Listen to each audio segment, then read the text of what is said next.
Hello everyone, I am Shivani Solanki and I welcome you all to the PW YouTube channel, जहां पर भारतीय न्याय संहिता की इस यूट्यूब सीरीज में आज हम डील करने वाले लेक्चर नंबर 16।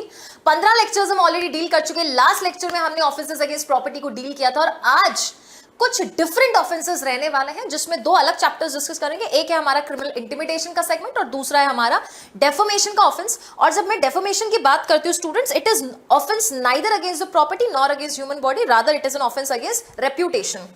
इज्जत के अगेंस्ट जो अपराध है जिसको हम मानहानि का अपराध कहते हैं, कब एक डेफोमेशन होता है, थोड़ा लॉ ऑफ टॉर्ट से कनेक्ट करेंगे सिविल लॉ क्रिमिनल लॉ को कंपेयर करते हुए। सबसे इंपॉर्टेंट जो डेफोमेशन के मामले में कुछ है तो वो है इसके 10 एक्सेप्शंस। सेशन को स्टार्ट करेंगे बिना किसी देरी के, लेकिन सेशन स्टार्ट करने से पहले मैं आप सभी स्टूडेंट्स को बता दूं कि कई बार आप स्टूडेंट्स जो है रिकॉर्डेड लेक्चर में बार बार कहने के बाद भी ये चीज की रिक्वेस्ट हमेशा होती है कि ये जो पीडीएफ्स है हमको कहाँ मिलने वाली है, तो ये पीडीएफ्स आपको PW ऐप पर मिलने वाली है। PW ऐप पर आप जाएंगे, ये पर्टिकुलर बैच आपको वहां दिखेगा, इस बैच को आप एनरोल करेंगे और ये बैच जो है कंप्लीट फ्री ऑफ कॉस्ट है। इस बैच को एनरोल करने से you will be getting to see my live classes also there, I mean to say recorded classes as well as you can download the PDF और उसको आप आराम से प्रिंट भी करवा सकते हैं। But make sure that you do download this, enrol this particular batch, because without batch enrolment आपको PDF नहीं मिल पाएगा, आप कलेक्ट नहीं कर पाएंगे। एंड जितना भी इसका वैलिडिटी टाइम पीरियड है या जितना भी टाइम पीरियड इसके एक्सेस के लिए प्रोवाइड कर रखा है, उस एक्सेस में ही, उस एक्सेस टाइम ड्यूरेशन या वैलिडिटी में ही आप ये PDF डाउनलोड कर पाएंगे। चलिए जी, स्टार्ट करते हैं आज का सेगमेंट।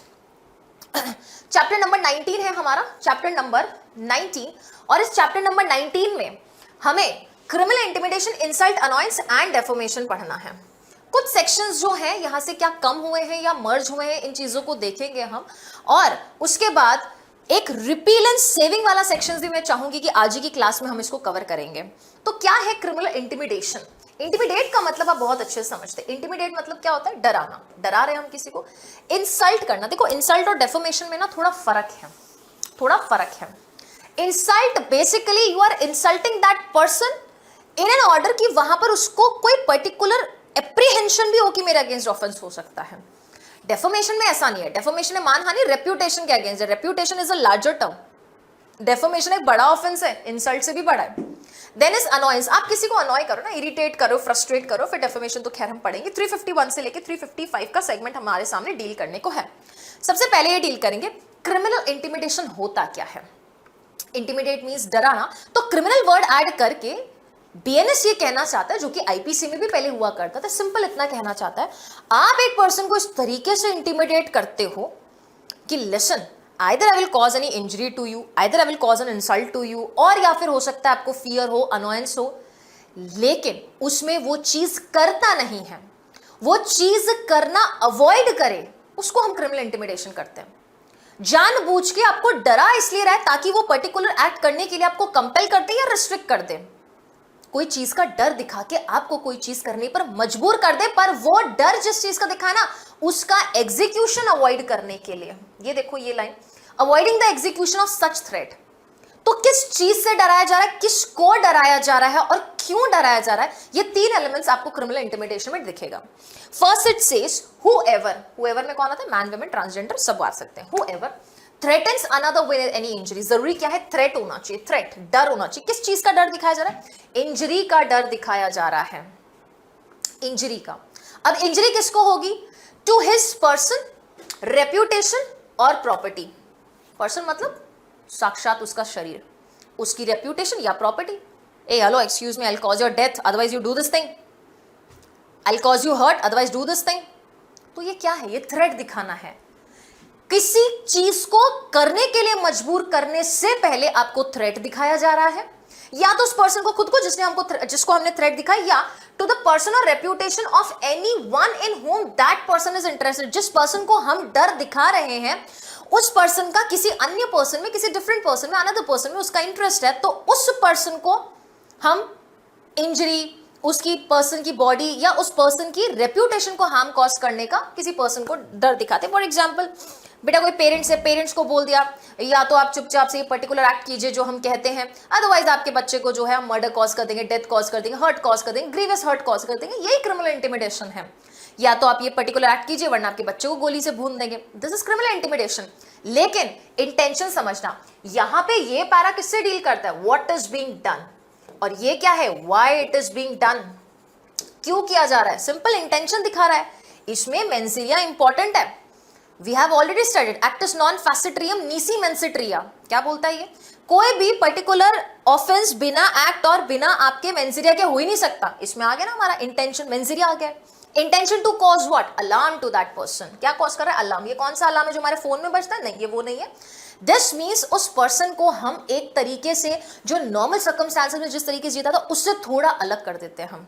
मतलब अब वो डर के उस भाव में है जहां पे वो नॉर्मल लाइफ नहीं जी पा रहा है, उसको लग रहा है उसके साथ कभी भी कुछ भी हो सकता है। अलार्म टू दैट पर्सन और to cause that person to do any act which is not legally bound to do, या हम उसको मजबूर कर रहे हैं ये एक्ट करने से, ऐसा एक्ट करने से जो कि वो लीगली एंटाइटल नहीं है करने के लिए। मतलब लॉस को रिस्ट्रिक्ट करता है वो एक्ट करने से, या तो मुझे मतलब सिंपल सी चीज है, गलत चीज करवा रहे हैं हम उससे, या फिर to omit to do, we are causing that person to omit to do, कोई चीज करने का लोप करवा रहे, that is a hello excuse me you will not do this thing, we are restricting that person. For example principal को बोल दिया आप हमारी टीसी पे साइन नहीं करोगे, फलाने की टीसी पे साइन नहीं करोगे, उसकी मार्कशीट आप जो है वो जनरेट नहीं करोगे, जबकि वो लीगली एंटाइटल्ड है ना करने के लिए। तो we are compelling him to omit to do any act which that person is legally entitled to do, जो वो करने के लिए बाध्य है, नहीं किया तो उसकी लंका लग जाएगी। ये चीज करने से रोकने के लिए हम उसको थ्रेट दे रहे हैं, किसका, कि आपके पर्टिकुलर बॉडी, रेप्यूटेशन या प्रॉपर्टी को हार्म कॉज कर देंगे। This is called as criminal intimidation. लेकिन इसका जो की वर्ड है, कैच है, ये है, क्योंकि ये थ्रेट तो आपने कई बार देखा है। फिर एक्सटॉर्शन से अलग कैसे है, एक्सटॉर्शन में भी तो बोल रहे हैं, एक्सटॉर्शन में ये ध्यान रखना वैल्यूएबल सिक्योरिटी या प्रॉपर्टी का डिलीवर होना जरूरी है ना। आपको फोन पे बोल दे कि आपका बेटा जो है हमारे कब्जे में है और चुपचाप 10 लाख रुपए भेजो, 10 लाख रुपए भेज दिया, this is what, this is extortion. वो उद्यापन में आएगा, इसमें नहीं आएगा, क्रिमिनल इंटिमिडेशन में नहीं आएगा। क्रिमिनल इंटिमिडेशन में होने के लिए ये जरूरी है कि जब वो ये इंटेंट कर रहा है एबीसी वाला, उस वक्त उसको ये भी पता है कि वो ये थ्रेट सिर्फ और सिर्फ ये थ्रेट यूज ना करने के लिए कर रहा है। उसको पता है वो सिर्फ डरा रहा है, ये थ्रेट यूज करेगा ही नहीं। कीवर्ड साफ लिखा है, as a means of avoiding the execution of such threat. ये तीनों में से कोई एक चीज कर ही इसलिए जा रही है ताकि ये जो थ्रेट दिया ना हमने इंजरी का, इसको हमें करने की जरूरत ना पड़े। आपको पता है सामने वाला जो व्यक्ति है बहुत डरपोक है, एक धमकी दो कि चुपचाप 10 करोड़ रुपए लाके देगा, तो आपने ये धमकी दिया क्योंकि पता है कि वो डरपोक है, तो उसका एग्जीक्यूशन ना करना पड़े।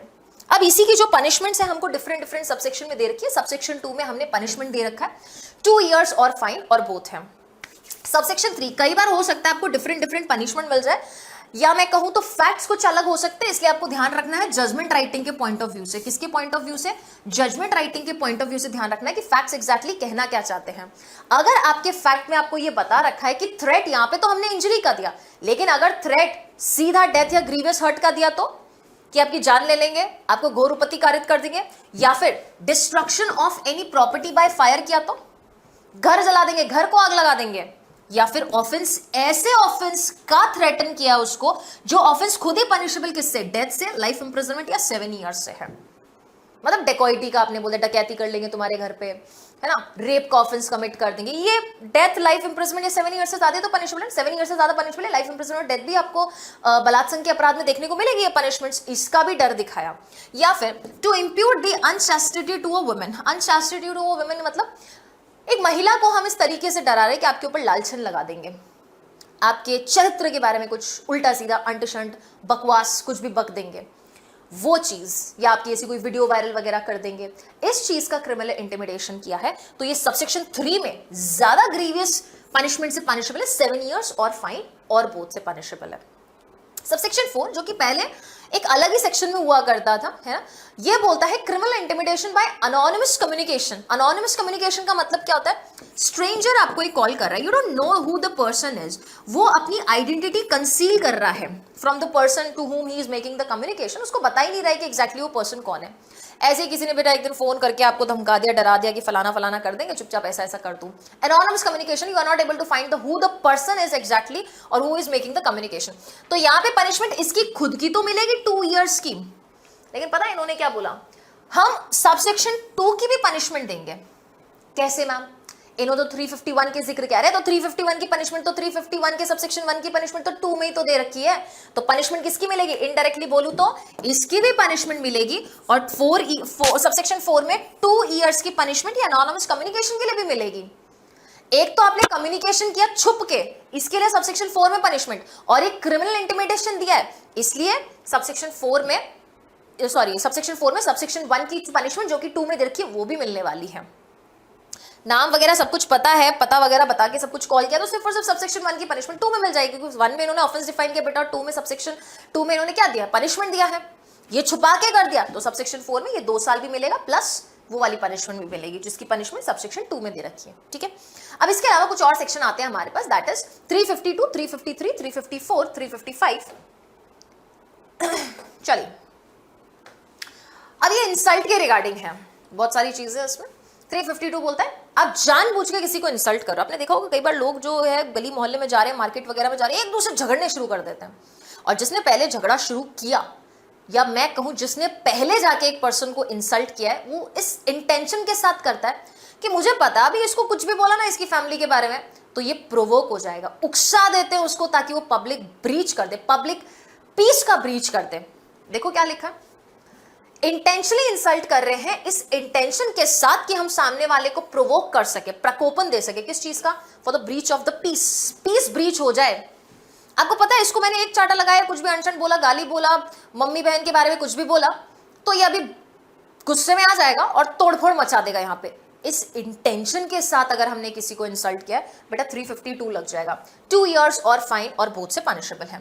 253 काफी बड़ा, sorry not 253, please please please, it is 353 and 352 please. अगर 253 निकल जाए तो it is so very obvious कि जो लिखा है वो समझना है, स्लिप ऑफ टंग किसी भी सामान्य व्यक्ति से हो सकता है।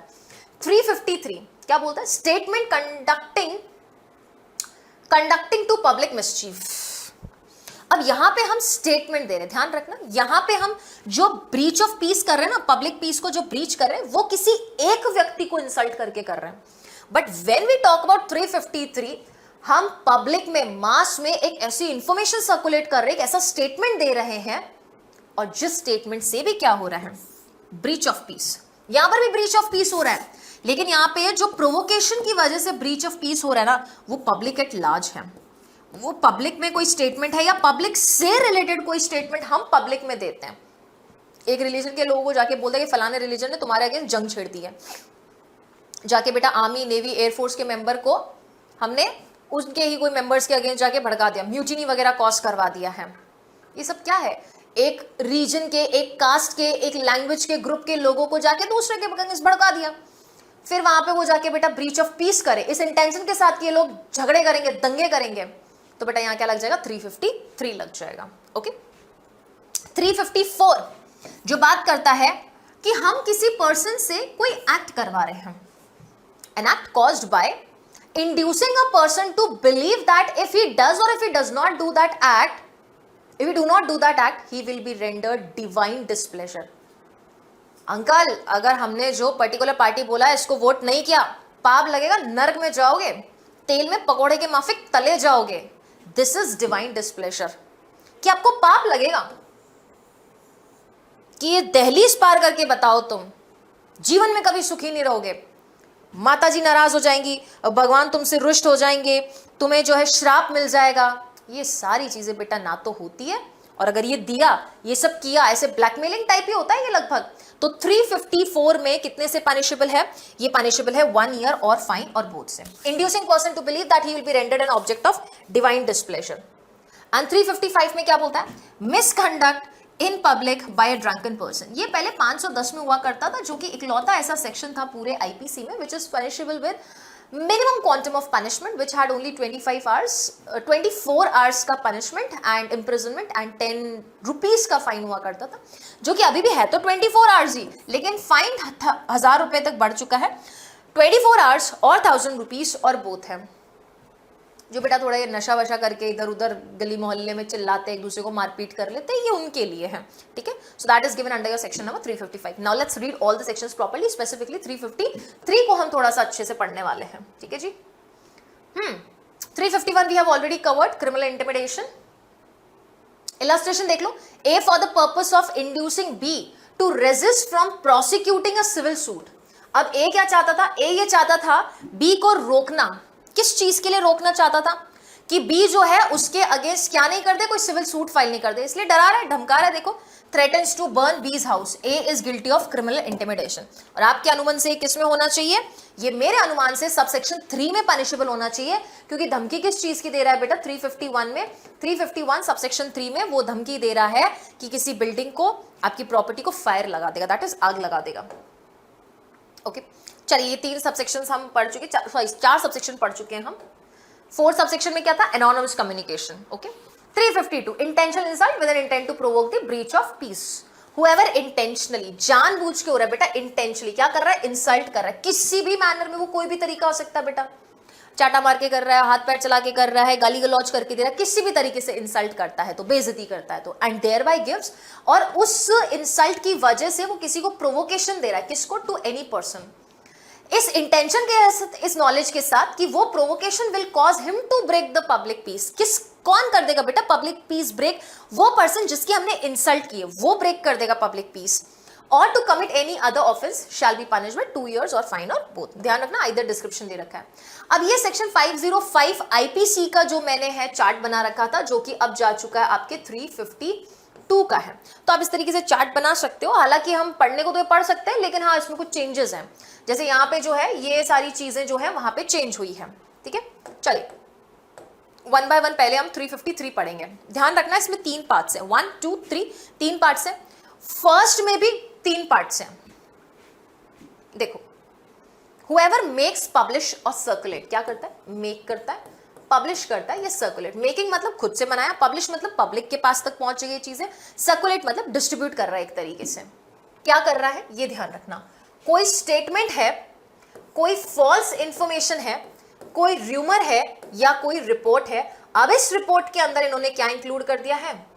थ्रू इलेक्ट्रॉनिक मीन्स, जिसमें ये इलेक्ट्रॉनिक मीन्स भी, पहले ये इलेक्ट्रॉनिक मीन्स नहीं हुआ करता था, ये मेजर चेंज है बीएनएस में।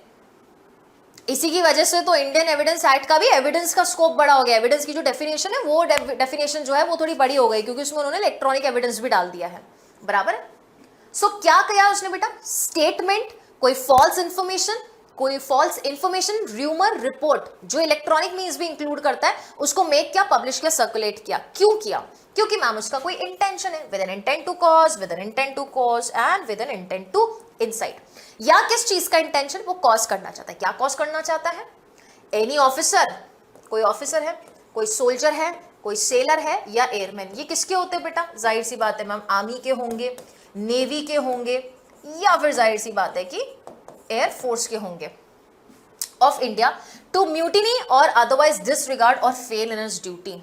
विरोध करने के लिए बेटा हमने उसकी इंसल्ट की, ताकि हम उसको प्रोवोक कर दें और वो बेटा अपने ही ऑफिसर्स का क्या कर दे? विरोध कर दे, एकदम रेजिस्ट करना शुरू कर दे, तो we will be punished under 353। B क्या बोलता है? With an intent to cause. तो ये सिर्फ और सिर्फ आर्मी, नेवी, एयरफोर्स के मेंबर्स के रिगार्डिंग हम ऑफेंस कर रहे हैं। बी क्या बोलता है? With an intent to cause और which is likely to cause. Fear cause कर रहे हैं हम, या अलार्म कॉज कर रहे हैं पब्लिक को या सेक्शन ऑफ द पब्लिक को, whereby any person may be induced to commit an offence against the state और against the public tranquillity. State या पब्लिक ट्रैंक्विलिटी के अगेंस्ट ऑफेंस करवाने के लिए हम किसी को प्रोवोक कर रहे हैं, और प्रोवोक किसी को नहीं, पब्लिक या पब्लिक के किसी सेक्शन को। मान लो बेटा कोई पब्लिक बैठी थी, है ना, खूब सारे जनता में लोग 100, 200, 300, 400, 500 हजार लोग बैठे थे। एक पर्सन गया और वहां पे कोई भी ऑफिसर के बारे में उल्टा सीधा कह दिया, ताकि जनता प्रोवोक हो जाए उस ऑफिसर के अगेंस्ट। क्या आपकी कम्युनिटी के लड़की के साथ ऐसा हो गया है, और मजाल कैसे हो गई उन लोगों के लिए?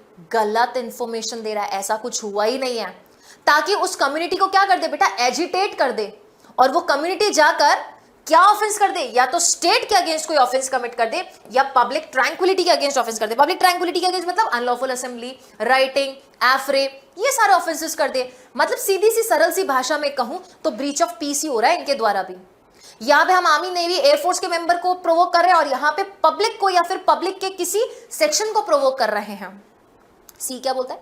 विद एन इंटेंट टू और which is likely to incite. क्या करना चाहता है? इंसाइट। इंसाइट मतलब प्रोवोक करना चाहता है, उंगली करना चाहता है। किसको?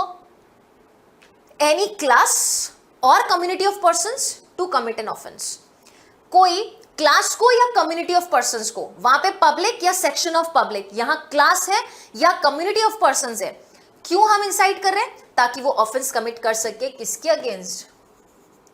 अदर क्लास के अगेंस्ट ऑफेंस कमिट कर सके या अदर कम्युनिटी के अगेंस्ट वो ऑफेंस कमिट कर सके, शैल बी पनिश। तो तीनों के ही मामले में, ये ABC तीनों के ही मामले में 3 इयर्स और फाइन और बोथ है। ध्यान रखेंगे 353 में 3 टाइप्स की पनिशमेंट दे रखी है, 1 में अलग दे रखी है, 2 में अलग दे रखी है, 3 में अलग दे रखी है। ठीक है, अब चलेंगे 2 में। 2 में बेटा कुछ भी नहीं, यहाँ पे language, place of birth, religion, race, residence, इनके ग्राउंड्स पे हम किसी को प्रोवोक कर रहे हैं, है ना। कोई लिंग्विस्टिक माइनॉरिटी है, उसको दूसरे लिंग्विस्टिक माइनॉरिटी के अगेंस्ट जैसे भड़काना या इंसल्ट करना, ताकि वो दूसरे जो कम्युनिटी है उसके अगेंस्ट जाके वो ऑफेंस कमिट कर दे। ओके, देखो क्या बोल रहा है subsection 2, same whoever makes publish circulates, whoever makes publish और सर्कुलेट। क्या सर्कुलेट कर रहा है?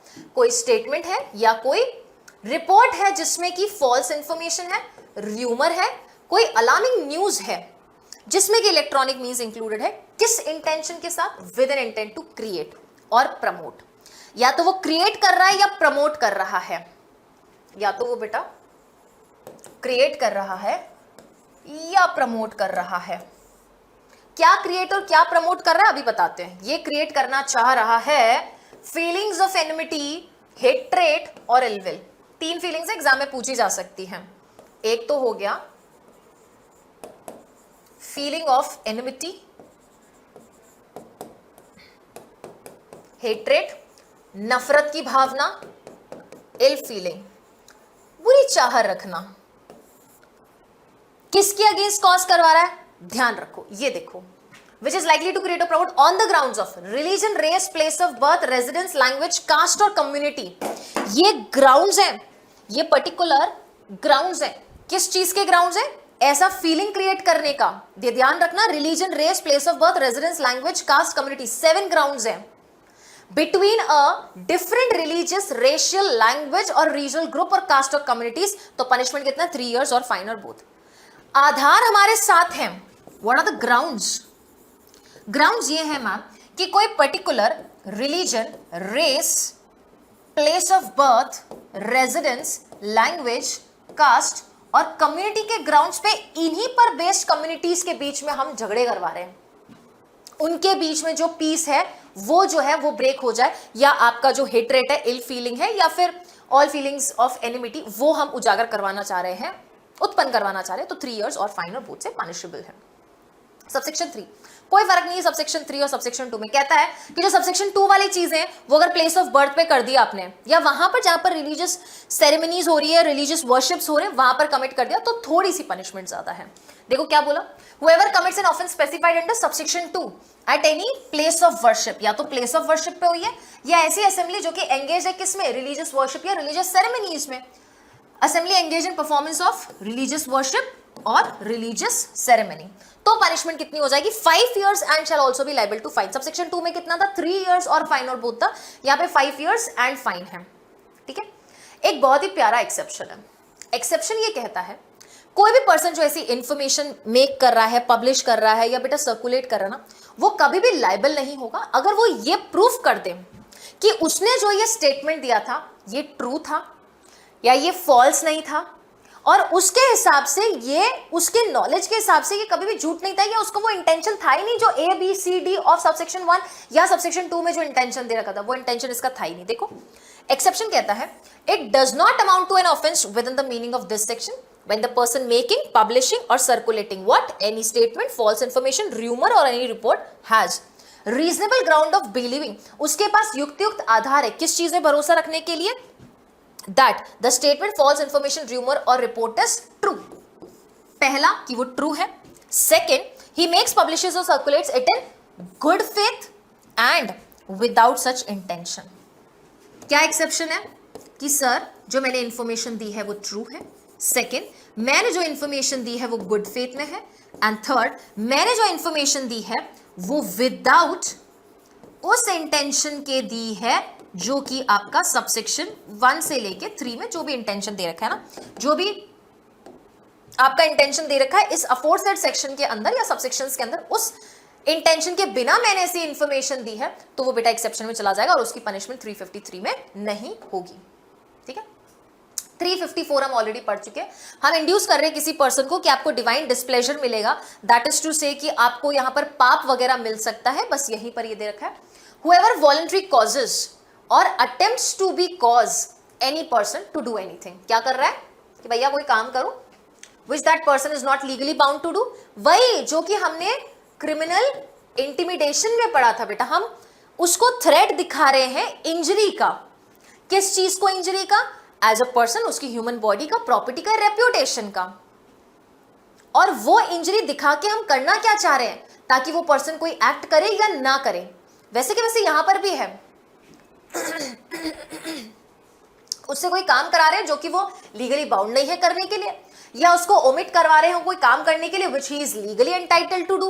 और करवा कैसे रहे हैं? This is an answer to what is being done and this is an answer to how it is being done and this is an answer as to intention, कि आपका इंटेंशन क्या है वहां पर। ब्रेक कर करके पढ़ो। By inducing or attempting to induce that person to believe that he or any person in whom he is interested, या तो वो स्वयं, वो खुद, या कोई अदर पर्सन जिसमें उसका इंटरेस्ट है, will become or will be rendered of some act of offender an object of divine displeasure if he does not do the thing which the object of the offender is to cause him to do। देखो सुनो कि आपको ना divine displeasure receive हो जाएगा, पाप वगैरह मिल जाएगा अगर आपने वो काम नहीं किया जो कि मैंने कहा आपने को करने को, या फिर आपने वो काम कर दिया जो मैंने आपको नहीं कहा है करने को, या जो मैंने आपको ओमिट करने को कहा है। और if he does the thing which the object of offender to cause him to omit, तो पनिशमेंट कितनी है? 1 ईयर और फाइन और बोथ। ठीक है, इलस्ट्रेशन देखो, बहुत अच्छे अच्छे इलस्ट्रेशन दे रखे हैं ना, एग्जाम में भी आ सकता है। हो सकता है मेंस में आपको डायरेक्ट इलस्ट्रेशन दे दिया जाए और बोला जाए कि अब जो है आप इसका सॉल्यूशन निकालें। ठीक है, बताइए क्या रीजन ग्राउंड्स हैं। इलस्ट्रेशन में कहता है ए सिट्स धरना एट जेड्स door with an intention of causing it to be believe that, A जाके बेटा जेड के गेट पर बैठ जाता है। By so sitting, he renders Z an object of divine displeasure। उसके घर पे जाके बैठ जाता दहलीज पे कि उठूंगा नहीं यहाँ पर, और मैं यहाँ पे तब तक बैठा रहूंगा जब तक जो भी मैं कह रहा हूँ वो नहीं करोगे, और मेरे यहाँ बैठने से तुमको पाप लगेगा। So A has committed the offense defined in this section। B illustration क्या कहता है? B कहता है A threatens Z that unless Z performs a certain act।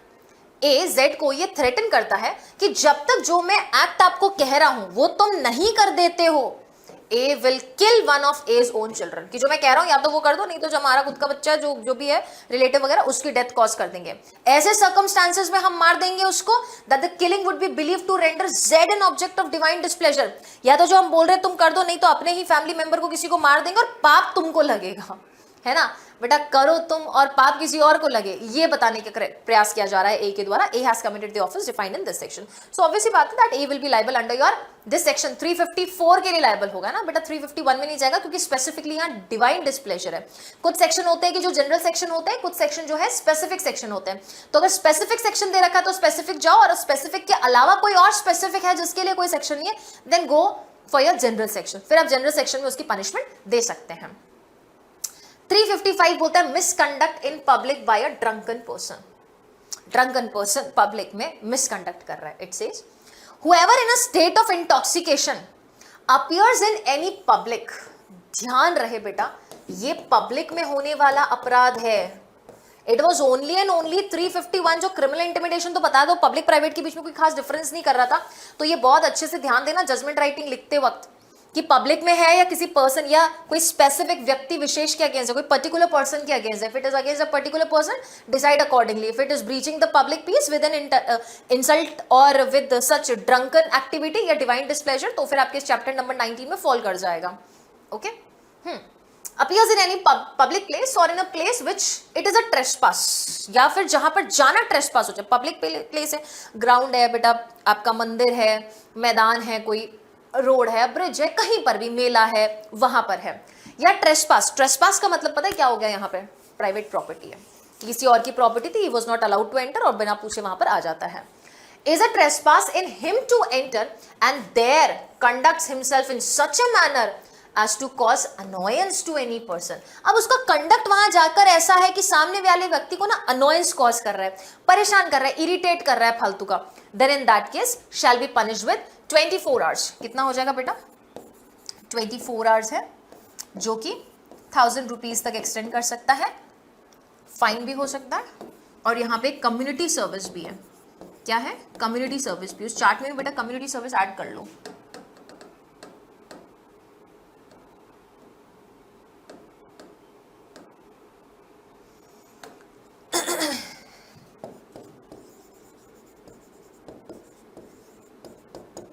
ठीक है, सेक्शन नंबर 4 के साथ कनेक्ट करते जाओ, क्योंकि अब इसमें जो है वो नया आपको यहाँ पर दे दिया गया है, इन्होंने पनिशमेंट जो है न्यू टाइप की पनिशमेंट यहाँ ऐड कर दी गई है। ठीक है, बराबर है। अब वैसे कायदे से तो हमारे पास नेक्स्ट सेक्शन डेफर्मेशन आता है, हमको डेफर्मेशन पढ़ना चाहिए, लेकिन डेफर्मेशन से पहले मैं चाहूंगी आप ये रिपील वाले सेक्शन पढ़ लो।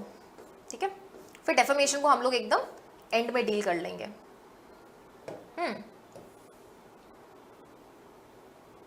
ठीक है, ये रिपील एंड सेविंग का जो सेगमेंट है ना, इसको डील करते हैं। Repeal and saving chapter number 20। Don't worry, defamation का सेगमेंट इसी लेक्चर में कराऊंगी। Okay, chapter number 20। Repeal and saving, कुछ रिपील कर रहा है, कुछ सेव कर रहा है। रिपील मतलब कंप्लीटली रिमूव्ड आउट, सेविंग मतलब किसी को बचा रहा है। दैट मीन्स सेविंग का क्या प्रभाव होता है? No effect of DNS on whatever things are said in this particular section. ठीक है, चलो जी, ये आपका आखिरी वो सेक्शन है जिसने बहुत दुख दुविधा क्रिएट की थी आप लोगों की जिंदगी में, क्योंकि ये वो सेक्शन है बेटा जो कि आईपीसी का अस्तित्व खत्म करता है। ठीक है, इट स्टेट्स सब सेक्शन 1 बहुत दुख के साथ पढ़ेंगे हम। IPC is here bye repealed. Repeal हो गया, छोटा सा लाइन है, छोटा सा स्टेटमेंट है, बट प्रभाव देखते हो कितना बड़ा है। IPC is here bye repealed. Sub section 2 क्या बोलते हैं कि कुछ भी रिपील में हुआ है, notwithstanding the repeal of the code. Notwithstanding the repeal of which code? Obviously IPC. IPC का रिपील होने के वजह से इनमें कोई इफेक्ट नहीं आएगा। Referred under subsection 1, it shall not affect. What it shall not affect? A B C D E, मतलब ए से लेके ई पर इसका कोई इफेक्ट नहीं होने वाला है। First it says previous operation of the code so repealed और एनीथिंग ड्यूली डन और सफर्ड देयर अंडर। जो पहले हमारा आईपीसी का इफेक्ट हुआ है या उसकी वजह से कोई भी चीज पर इफेक्ट हुआ है, तो उससे कोई इफेक्ट नहीं पड़ेगा, उस पर हमारे बीएनएस का कोई प्रभाव नहीं पड़ेगा। मतलब अगर जब आईपीसी एनफोर्समेंट में था, किसी की चार्जशीट वगैरह फाइल हो चुकी है, एफआईआर वगैरह फाइल हो चुकी है, वो उसी में गवर्न होगा, इस पर कोई प्रभाव नहीं पड़ेगा। आप ये नहीं कह सकते नो नो अब इस लॉ में आ जाओ, नहीं, क्योंकि ये जो बेचारा हमारा 358 है ना, ये भी फॉलो करता है article number 20 clause 1। Article 20 clause 1 को फॉलो करता है, x post facto law. Second क्या बोलता है? एनी राइट, प्रिविलेज, ऑब्लिगेशन और लाइबिलिटी एक्वायर्ड और अक्रूड और incurred under the code so repealed.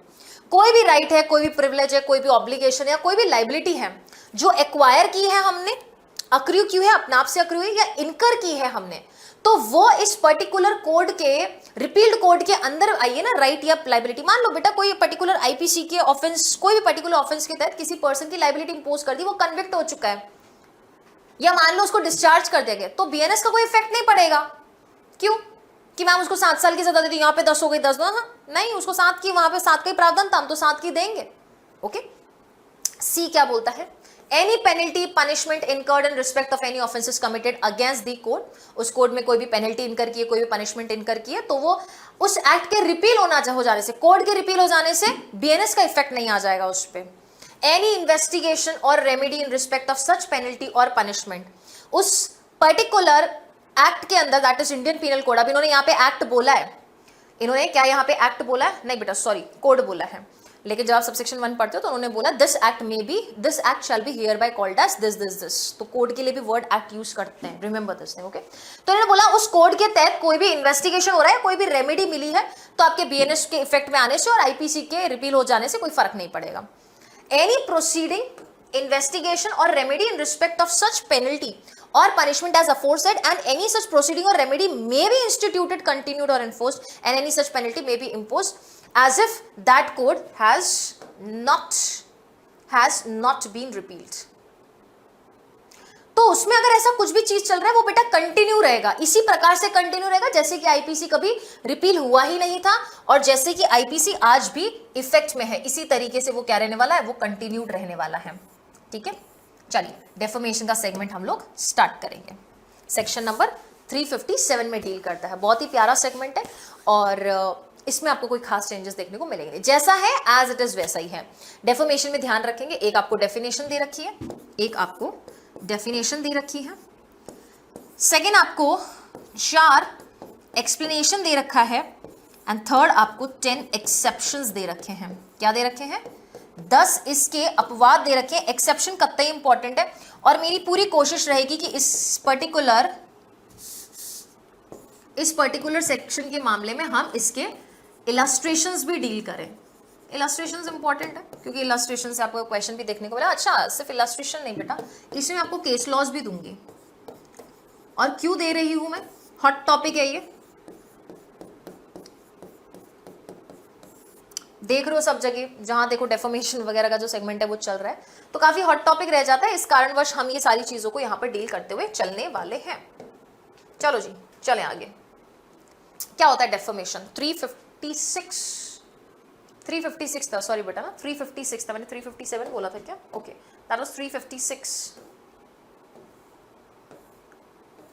ठीक है,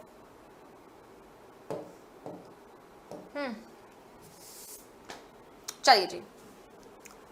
अब डेफर्मेशन करने के तरीके हैं, इन्होंने खुद ही बता दिया किन किन तरीकों से जो है डेफर्मेशन को जो है हम काउंट कर सकते हैं। इन्फॉर्मेशन की कैटेगरी, सॉरी ऑफेंस की कैटेगरी में आएगा। It says whoever either by spoken और रिटन वर्ड्स, कोई भी स्पोकन या रिटन वर्ड से या साइंस या विजिबल रिप्रेजेंटेशन से। That means there are 3 ways of committing defamation. या तो वर्ड्स है, स्पोकन या रिटन हो सकता है, विजिबल रिप्रेजेंटेशन है, या फिर कोई साइंस है। साइंस मतलब आपने जेस्चर्स वगैरह बनाए। विजिबल रिप्रेजेंटेशन, कहीं कोई मान लो कोई वीडियो है, कोई होर्डिंग्स है, तो ये विजिबल है, दैट इज आप देख सकते हो उसको, और वो रिप्रेजेंट कर रहा है, वो एक्सप्रेस कर रही है वो कोई चीज। इनसे वो कर क्या रहा है? ही मेक्स और पब्लिशेस एनी इम्प्यूटेशन। इम्प्यूटेशन का मतलब क्या? एक तरीके का स्टेटमेंट दे रहा है वो किसी के अगेंस्ट।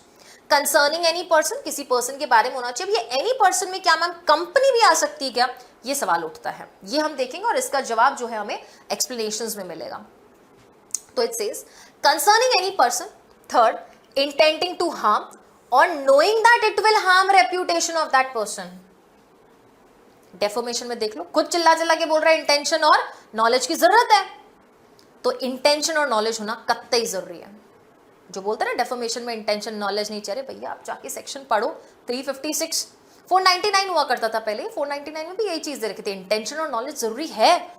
क्योंकि जब आप एक्सेप्शन पढ़ोगे ना, एक्सेप्शन में क्लियर वर्ड लिखा है कि यहाँ पे इंटेंशन है ना तुम्हारा डेफर्मेशन करने का, अगर एक्सेप्शन में गुड फेथ है तो वो डेफर्मेशन में आता ही नहीं है। तो वहां गुड फेथ क्यों दे रखा है? वो गुड फेथ इसीलिए तो दे रखा है क्योंकि यहाँ मैलिफाइड इंटेंशन दे रखा है। मैलिफाइड इंटेंशन एंड नॉलेज है कि this is going to harm a person's reputation, तब तो वो ऑफेंस में नहीं है, तो फिर आप एक्सेप्शंस में आ जाओगे, बराबर। और नोइंग और having reason to believe that such imputation will harm the reputation of that person. हाँ, एक ही चीज है, ये रिपीट हो चुकी है बेटा, इसको आप हटा लें। इसकी पनिशमेंट साधारण कहां दे रखी है? आपको दे रखी है सबसेक्शन 2 में, सबसेक्शन 2, सबसेक्शन 3, सबसेक्शन 4। जो पहले 500, 501, 502 में हुआ करते थे, सबकी पनिशमेंट सेम है, दैट इज 2 years और फाइन और बोथ। लेकिन सबसेक्शन 2 में इसकी बेसिक पनिशमेंट दे रखी है।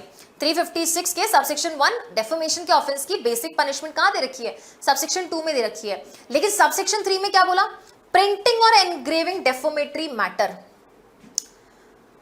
कोई डेफोमेटरी मैटर को हम प्रिंट कर रहे हैं या एनग्रेव कर रहे हैं तो सबसेक्शन 3 में पनिशेबल है। इसी एनग्रेव्ड या प्रिंटेड मटेरियल को अगर हमने क्या कर दिया, अगर हमने बेटा सेल कर दिया तो सबसेक्शन 4 में पनिशेबल है, और मैटर जो पनिशमेंट है वो आपका सेम है।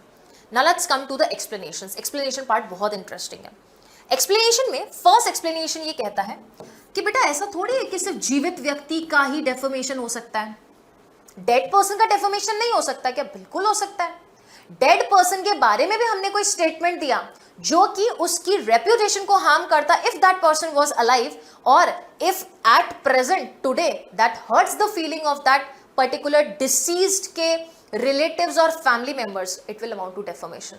आपने बहुत बार देखा है, कोई फ्रीडम फाइटर्स हैं, कोई पॉलिटिशियन वगैरह, उनकी डेथ हो चुकी है, कोई पर्टिकुलर पर्सन उनके बारे में ऐसा स्टेटमेंट देता है, बेटा उनकी फैमिली उठ के आती है, उनकी नेक्स्ट जनरेशन ऐसा डेफर्मेशन का केस फाइल करती है। अब देखो बेटा सिविल में गया, अगर लॉ ऑफ टॉर्ट्स में गया, वो डेफर्मेशन का केस फाइल करके डैमेजेस रिकवर करेगा, लेकिन पनिशमेंट दिलवाने के लिए वो फिर सिविल लॉ में नहीं जाके क्रिमिनल लॉ में जाता है। Okay, understood? चलो deceased person may be defined in defamatory statement, deceased person को भी आप डेफोमेटरी स्टेटमेंट में काउंट करेंगे कि हाँ भाई डिसीज पर्सन का भी डेफोमेशन हो सकता है। if he would have harmed, if it would have harmed the reputation of the person if was alive and if it hurts the feelings of the family, कि भाई अगर वो जीवित होता तो उसकी रेप्यूटेशन को हार्म करता ना, और आज जीवित नहीं लेकिन उसके फैमिली मेंबर्स की रेप्यूटेशन को हार्म करता है, ये सबसेक्शन 1 में आ जाएगा। सबसेक्शन 2 क्या बोलता है? इम्प्यूटेशन रिगार्डिंग द कंपनी और association is also deformation. Company के रिगार्डिंग अगर हमने कोई स्टेटमेंट दिया तो वो भी रेप्यूटेशन होल्ड करते हो, डेफोमेशन में आएगा, क्योंकि इट इज नॉट नेसेसरी कि आप हमेशा और हमेशा एक पर्सन के अगेंस्ट ही स्टेटमेंट दो। कंपनी है, ब्रांड है, उन्होंने भी कोई बेटा गुडविल बिल्ड किया है, उन्होंने भी एक रेप्यूटेशन बिल्ड किया है, लोगों का ट्रस्ट जीता है। अगर आप बोलते हो फलाना फलाना कंपनी का ये कोई पर्टिकुलर प्रोडक्ट है, अच्छा नहीं है, बेकार है, फेक है, जबकि ऐसा है ही नहीं, और आपको पता है लोग इसमें विश्वास कर लेंगे, सुन लेंगे, तो फिर यहाँ पर डेफोमेशन की कैटेगरी में आ जाएगा, तो ये भी किस में आएगा? आपके डेफोमेशन में आएगा। तो ये जो एनी पर्सन वर्ड लिखा है ना यहाँ पे, एनी पर्सन, इसके एम्बेड में कौन आता है? इसके एम्बेड में बेटा हमारी कंपनी भी आती है, आर्टिफिशियल पर्सन भी आ जाएगा। थर्ड पॉइंट बोलता है imputation expressed ironically amounts to defamation. Ironically मतलब सार्कास्टिक वे में अगर आपने बोला या किसी को टॉन्ट भी मारा तो वो भी किस में आएगा? वो भी आपके डेफोमेशन में आएगा। बहुत लोग होते बेटा चीनी में मतलब चाशनी में लपेट के मारते हैं, मतलब खाओ तो मीठी लेकिन निगलो तब कड़वी, ऐसी लगे। अब ये ध्यान रखने वाली बात है, सुनो एक बात जो डेफोमेशन के लिए सबसे जरूरी है ना, वो ये है कि जब भी कोई स्टेटमेंट दिया जा रहा है, जब भी कोई स्टेटमेंट दिया जा रहा है, वो थर्ड पर्सन को कम्युनिकेट होना चाहिए, थर्ड पर्सन तक कम्युनिकेट होना चाहिए, मतलब थर्ड पर्सन के नॉलेज में आना चाहिए। अगर थर्ड पर्सन को नॉलेज ही नहीं हुआ बेटा, मैं आपको कोई पर्टिकुलर जो है ऐसा स्टेटमेंट दे दूं जो सिर्फ और सिर्फ एक बंद कमरे में आप सुनो, तो वो कभी डेफोमेशन की कैटेगरी में नहीं आएगा। क्यों? ऐसा क्यों कि हम 4 दीवारी में अगर मुझे बोला तो वो डेफोमेशन की कैटेगरी में नहीं आ रहा, लेकिन अगर आप मुझे 10-15 लोगों के सामने या मान लो एक पर्सन के सामने भी, किसी के भी सामने बोला तो वो डेफोमेशन की कैटेगरी में आएगा। रीजन उसके पीछे बहुत सिंपल है बेटा, We people hold the reputation in the others' eyes। हम रेप्यूटेशन अपनी नजरों में थोड़ी ना होती है। हो सकता है एक पर्सन सोचे कि अरे मैं तो प्राइम मिनिस्टर हूं, कहीं का राजा महाराजा हूं, मेरी तो इतनी इज्जत, तो ऐसे थोड़ी होता है। हम इज्जत दूसरे लोगों की नजरों में कमाते हैं, और दूसरे लोगों को जब हमारे बारे में कोई भी उल्टा सीधा बोलता है जो डेफोमेटरी स्टेटमेंट है, तो उनकी नजरों में हमारी रेप्यूटेशन कम हुई ना, हमारी नजरों में थोड़ी ना हमारी रेप्यूटेशन कम हुई है। Understood? So the statement has such a capacity that it can influence the other person or change his perception about us. It might leave a different impression about our personality or our truthfulness on another person, तो वो deformation में जाएगा। इसीलिए कहा जाता है deformation का offence हमेशा तभी कंक्लूड होगा जब थर्ड पर्सन को वो डेफोमेटरी स्टेटमेंट कम्युनिकेट हो जाए। 4 दीवारी में मैंने किसी के बारे में कुछ भी बोला या जिसके बारे में बोला वो खुद मौजूद है, it will never amount to an defamation. ठीक है, तो या आयरॉनिकली, तो मेरा ये मुद्दा मैं आपको ये बताना चाहती, कई बार क्या होता है बेटा, हम लोग ना ऐसे, या हमको कोई ऐसा कोई स्टेटमेंट जरूर दे देता है जो दिखता तो बहुत अच्छा है लेकिन अंदर उसका डबल मीनिंग होता है, और थर्ड पर्सन वो डबल मीनिंग डिराइव कर पाता है कि एग्जैक्टली ये बोलना क्या चाह रहा था, बोला क्या, वर्ड्स को अलग तरीके से यूज किया, वो भी डेफोमेशन आएगा। बट प्रोवाइडेड जो ये कहता है कि मेरे अगेंस्ट डेफोमेटरी स्टेटमेंट, प्रूफ कर दो कि ये सार्कास्टिक था, प्रूफ कर दो that it was intended for you only, तो बेटा इस मामले में ज्यादातर ना लोग प्रूफ नहीं कर पाते, क्योंकि वो बोलते क्या, तुम्हारी ऐसी सोच है, तुम ही ऐसा सोचो, जरूरी थोड़ी हमने तो उस कॉन्टेक्स्ट में बोला था। सार्कास्टिक वे के जो स्टेटमेंट्स होते हैं थोड़ा प्रूफ करना मुश्किल हो जाता है, क्योंकि जब कोई पर्सन डबल मीनिंग बात बता रहा ना, तो he might prove the actual meaning what he meant, उसको डिफरेंट वे में प्रूफ कर सकता है, जो आप बोलना चाह रहे हो वो हो सकता है ना प्रूफ हो। ओके, फोर्थ कहता है कि there is no defamation, that means ये आपके डेफोमेशन के एसेंशियल एलिमेंट्स बता रहा है। ये बोल रहा है डेफोमेशन तब तक नहीं होगा जब ए बी सी में से कोई भी एक चीज ना हो जाए। पहला कि वो स्टेटमेंट ऐसा हो which is in respect of a caste or lowers the credit of a person। अगर आप किसी पर्सन की कास्ट को लेके बोलो कि तुम फलानी कास्ट के हो, तुम नीची कास्ट के हो, तुम्हारी ऐसी कास्ट है, तुम इस रिलीजन से हो, तुम वेजिटेरियन नॉन वेजिटेरियन, बहुत गलत बात है, ये डेफोमेशन में आ जाएगा बेटा।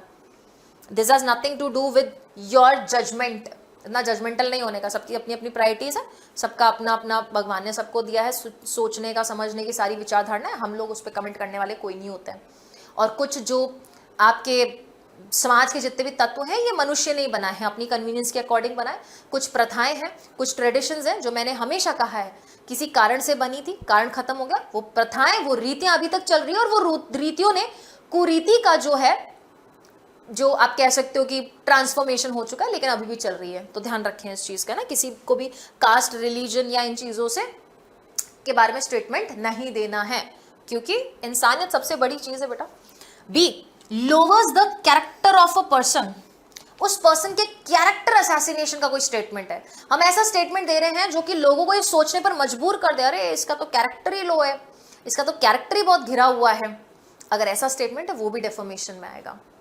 सी बोलता है causes to believe that person's body, या उस पर्सन को हम ये महसूस करवाते हैं या लोगों के सामने उसको ये महसूस कराते हैं कि listen, your body is in a loathsome state और disgraceful state. Loathsome state, that this is not what people would like to see, this is not what you feel it is fit to be in a society, कि ये तो मतलब हटके है, तुम मोटे हो, तुम ऐसे हो, तुम वैसे हो, डिसग्रेसफुल, कि ऐसा नहीं हो सकता है ना। तो लोथसम एंड डिसग्रेसफुल स्टेट, अगर ऐसा एक पर्सन को बिलीव करवाया जाता है उसकी बॉडी के बारे में, तो वो भी डेफर्मेशन में आएगा। तो जब तक ये तीनों में से कोई एक चीज नहीं है तब तक हम बोल सकते हैं कि इनके मामले में अगर ऐसी चीजें नहीं हो रही है तो वो डेफर्मेशन की कैटेगरी में नहीं आएगी। ठीक है, अच्छा सेम ही चीज है। Okay, now there are 10 exceptions. क्या है? 10 एक्सेप्शन है। इन 10 एक्सेप्शन को एक बार ओवरव्यू लेंगे, फिर हम लोग इन डेप्थ में पूरा की पूरा सेक्शन अच्छे से पढ़ेंगे, क्योंकि इंपॉर्टेंट चैप्टर है। चैप्टर नंबर 19 का सेक्शन इंपॉर्टेंट है, 356 बराबर है क्या? बोलो जी।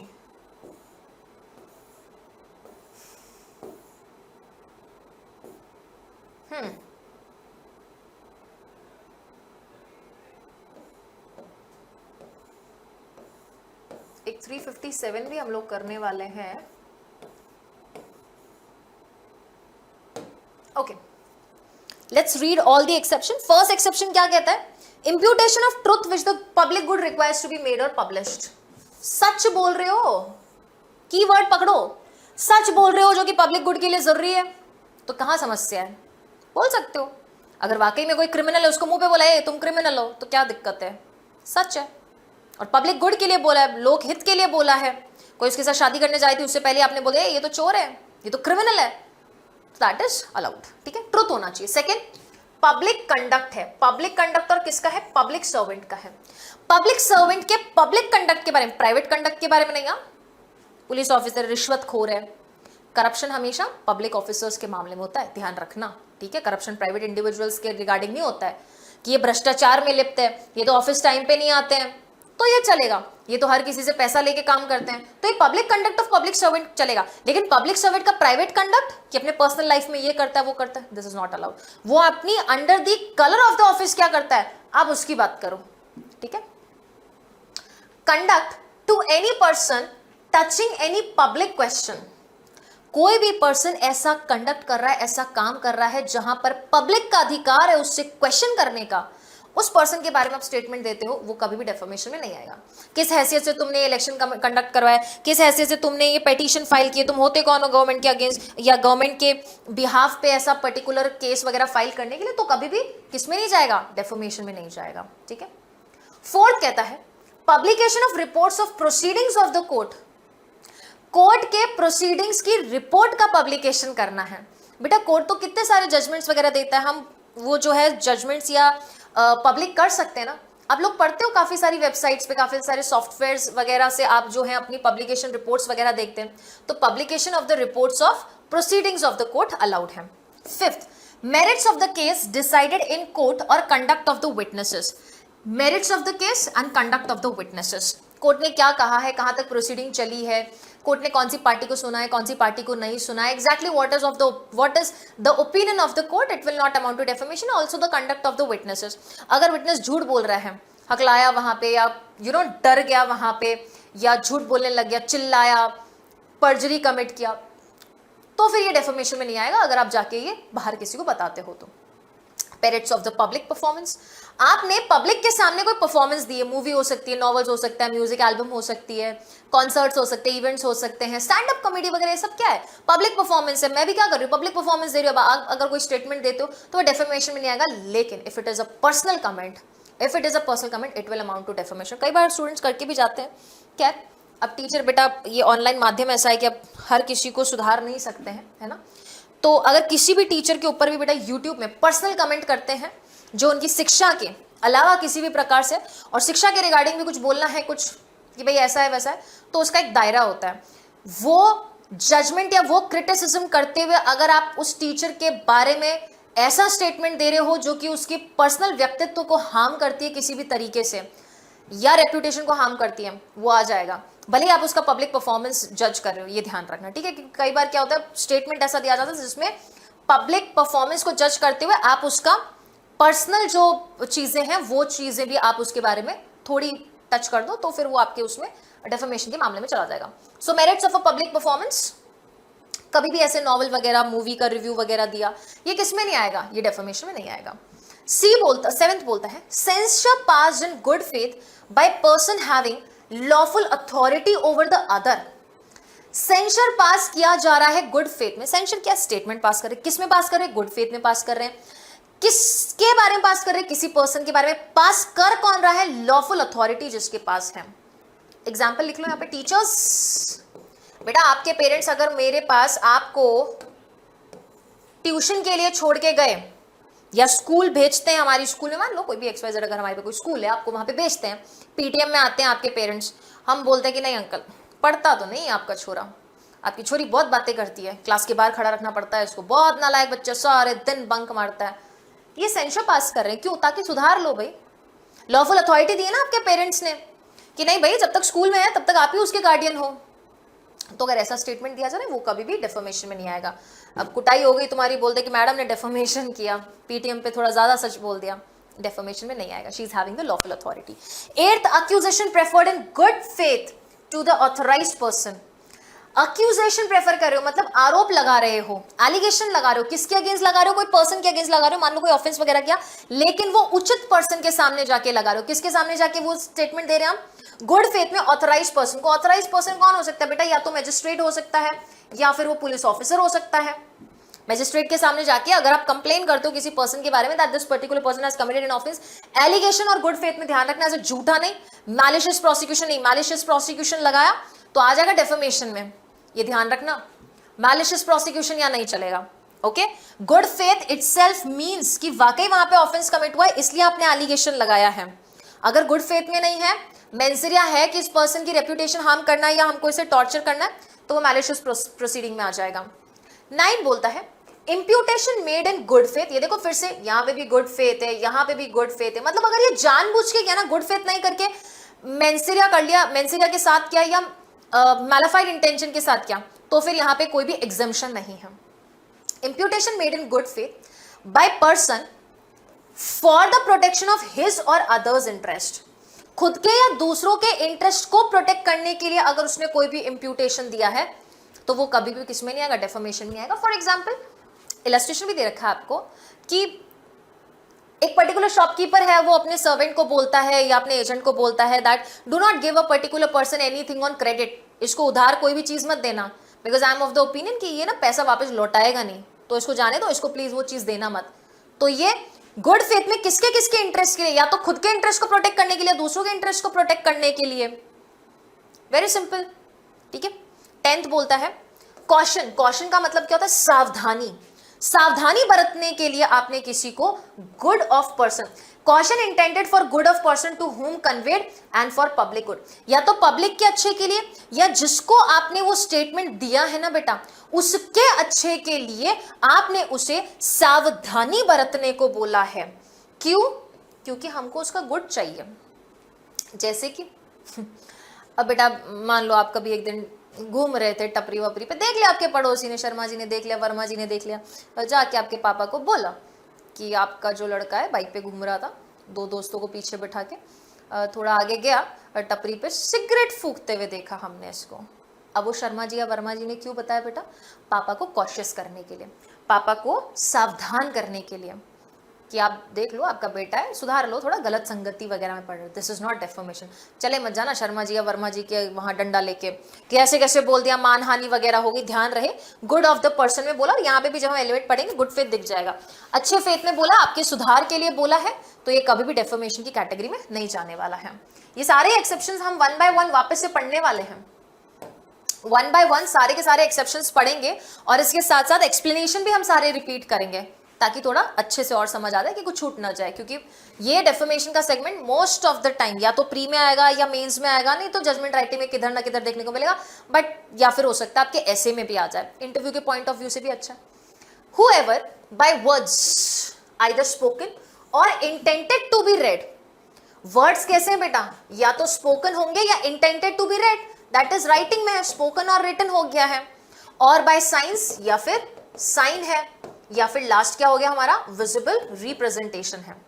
और विजिबल रिप्रेजेंटेशन मेक्स और पब्लिशेस इन एनी मैनर, किसी भी मैनर में क्या करता है, imputation concerning any person intending to harm और नोइंग और having reason to believe that imputation will harm, या तो इस चीज का नॉलेज रखता है या इस चीज का इंटेंशन रखता है कि इससे हार्म हो जाएगा। The reputation of the person is said to defame that person except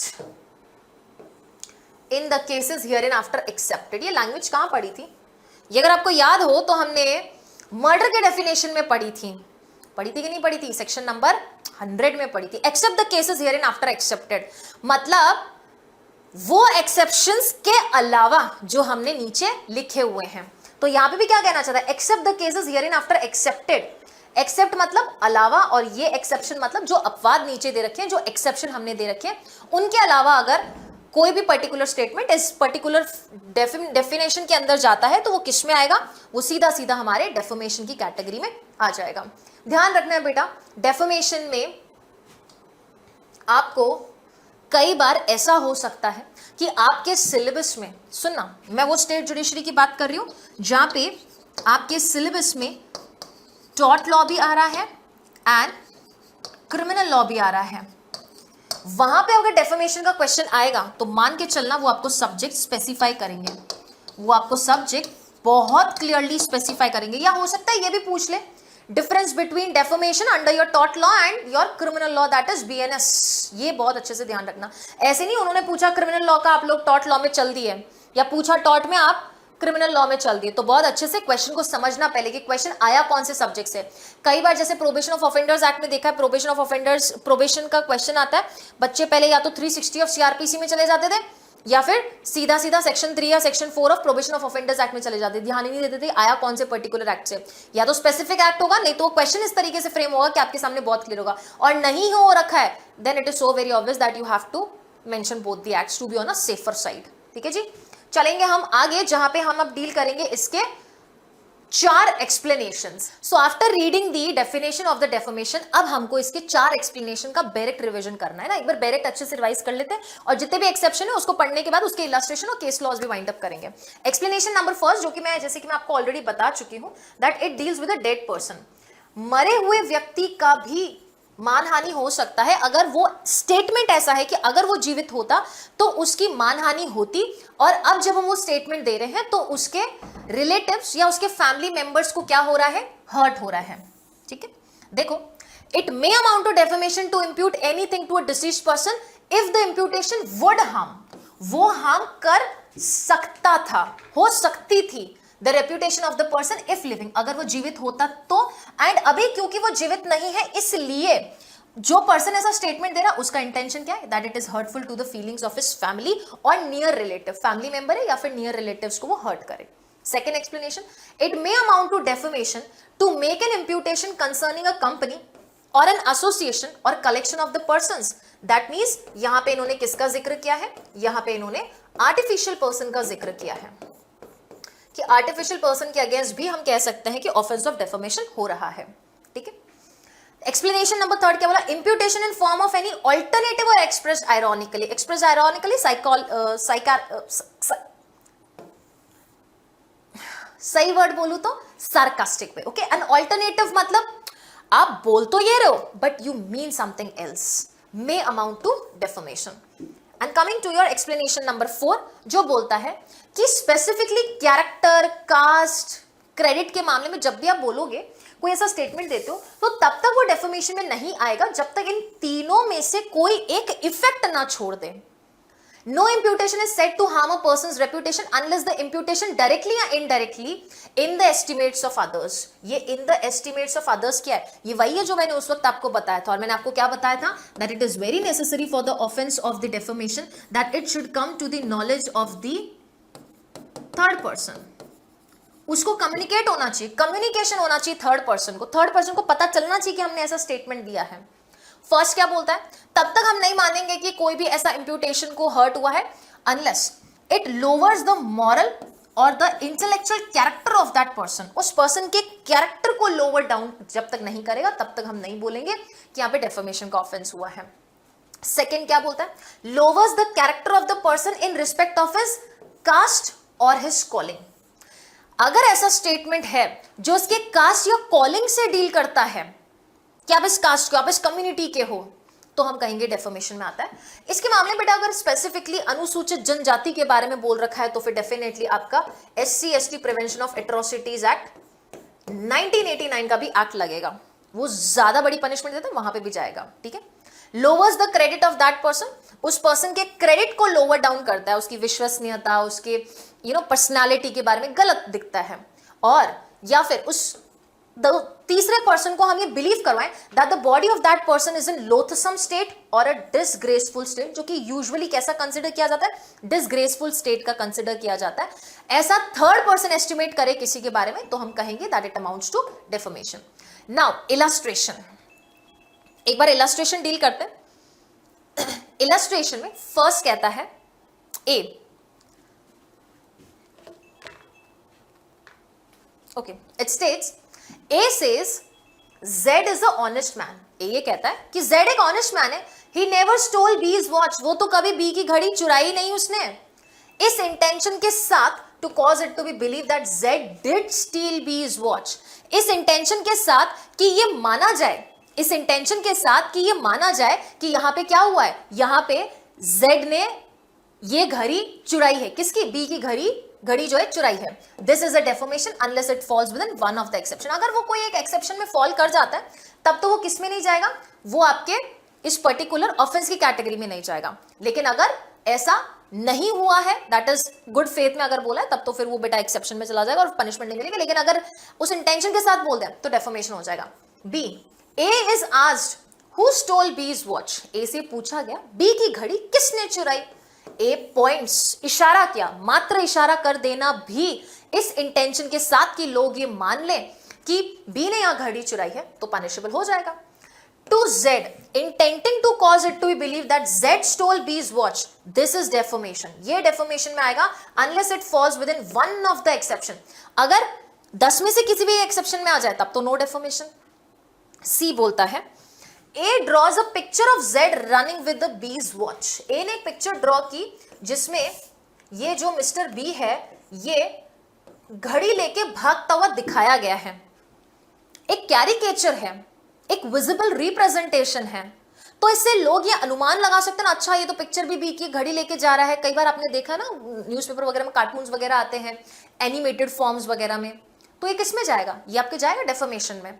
A draws a picture of Z running with B's watch, intending it to be believed that Z stole B's watch. This is defamation. ये defamation में until and unless ये किसी एक exception में fall कर जाए। अगर किसी एक exception में fall कर गया तब तो नहीं आएगा। Now let's read all the 10 exceptions बहुत अच्छे से, क्योंकि exception से कई बार question आ जाते हैं। ठीक है, first exception क्या कहता है, it is not defamation to impute the truth. अगर आपने सच्चाई बताई है और वो भी किसके लिए बताई है, गुड के लिए बताई, पब्लिक गुड के लिए बताई है, सच बोला। बेटा सच बोलने में कोई बुरा या अच्छा इंटेंशन नहीं होता है, सच सच होता है।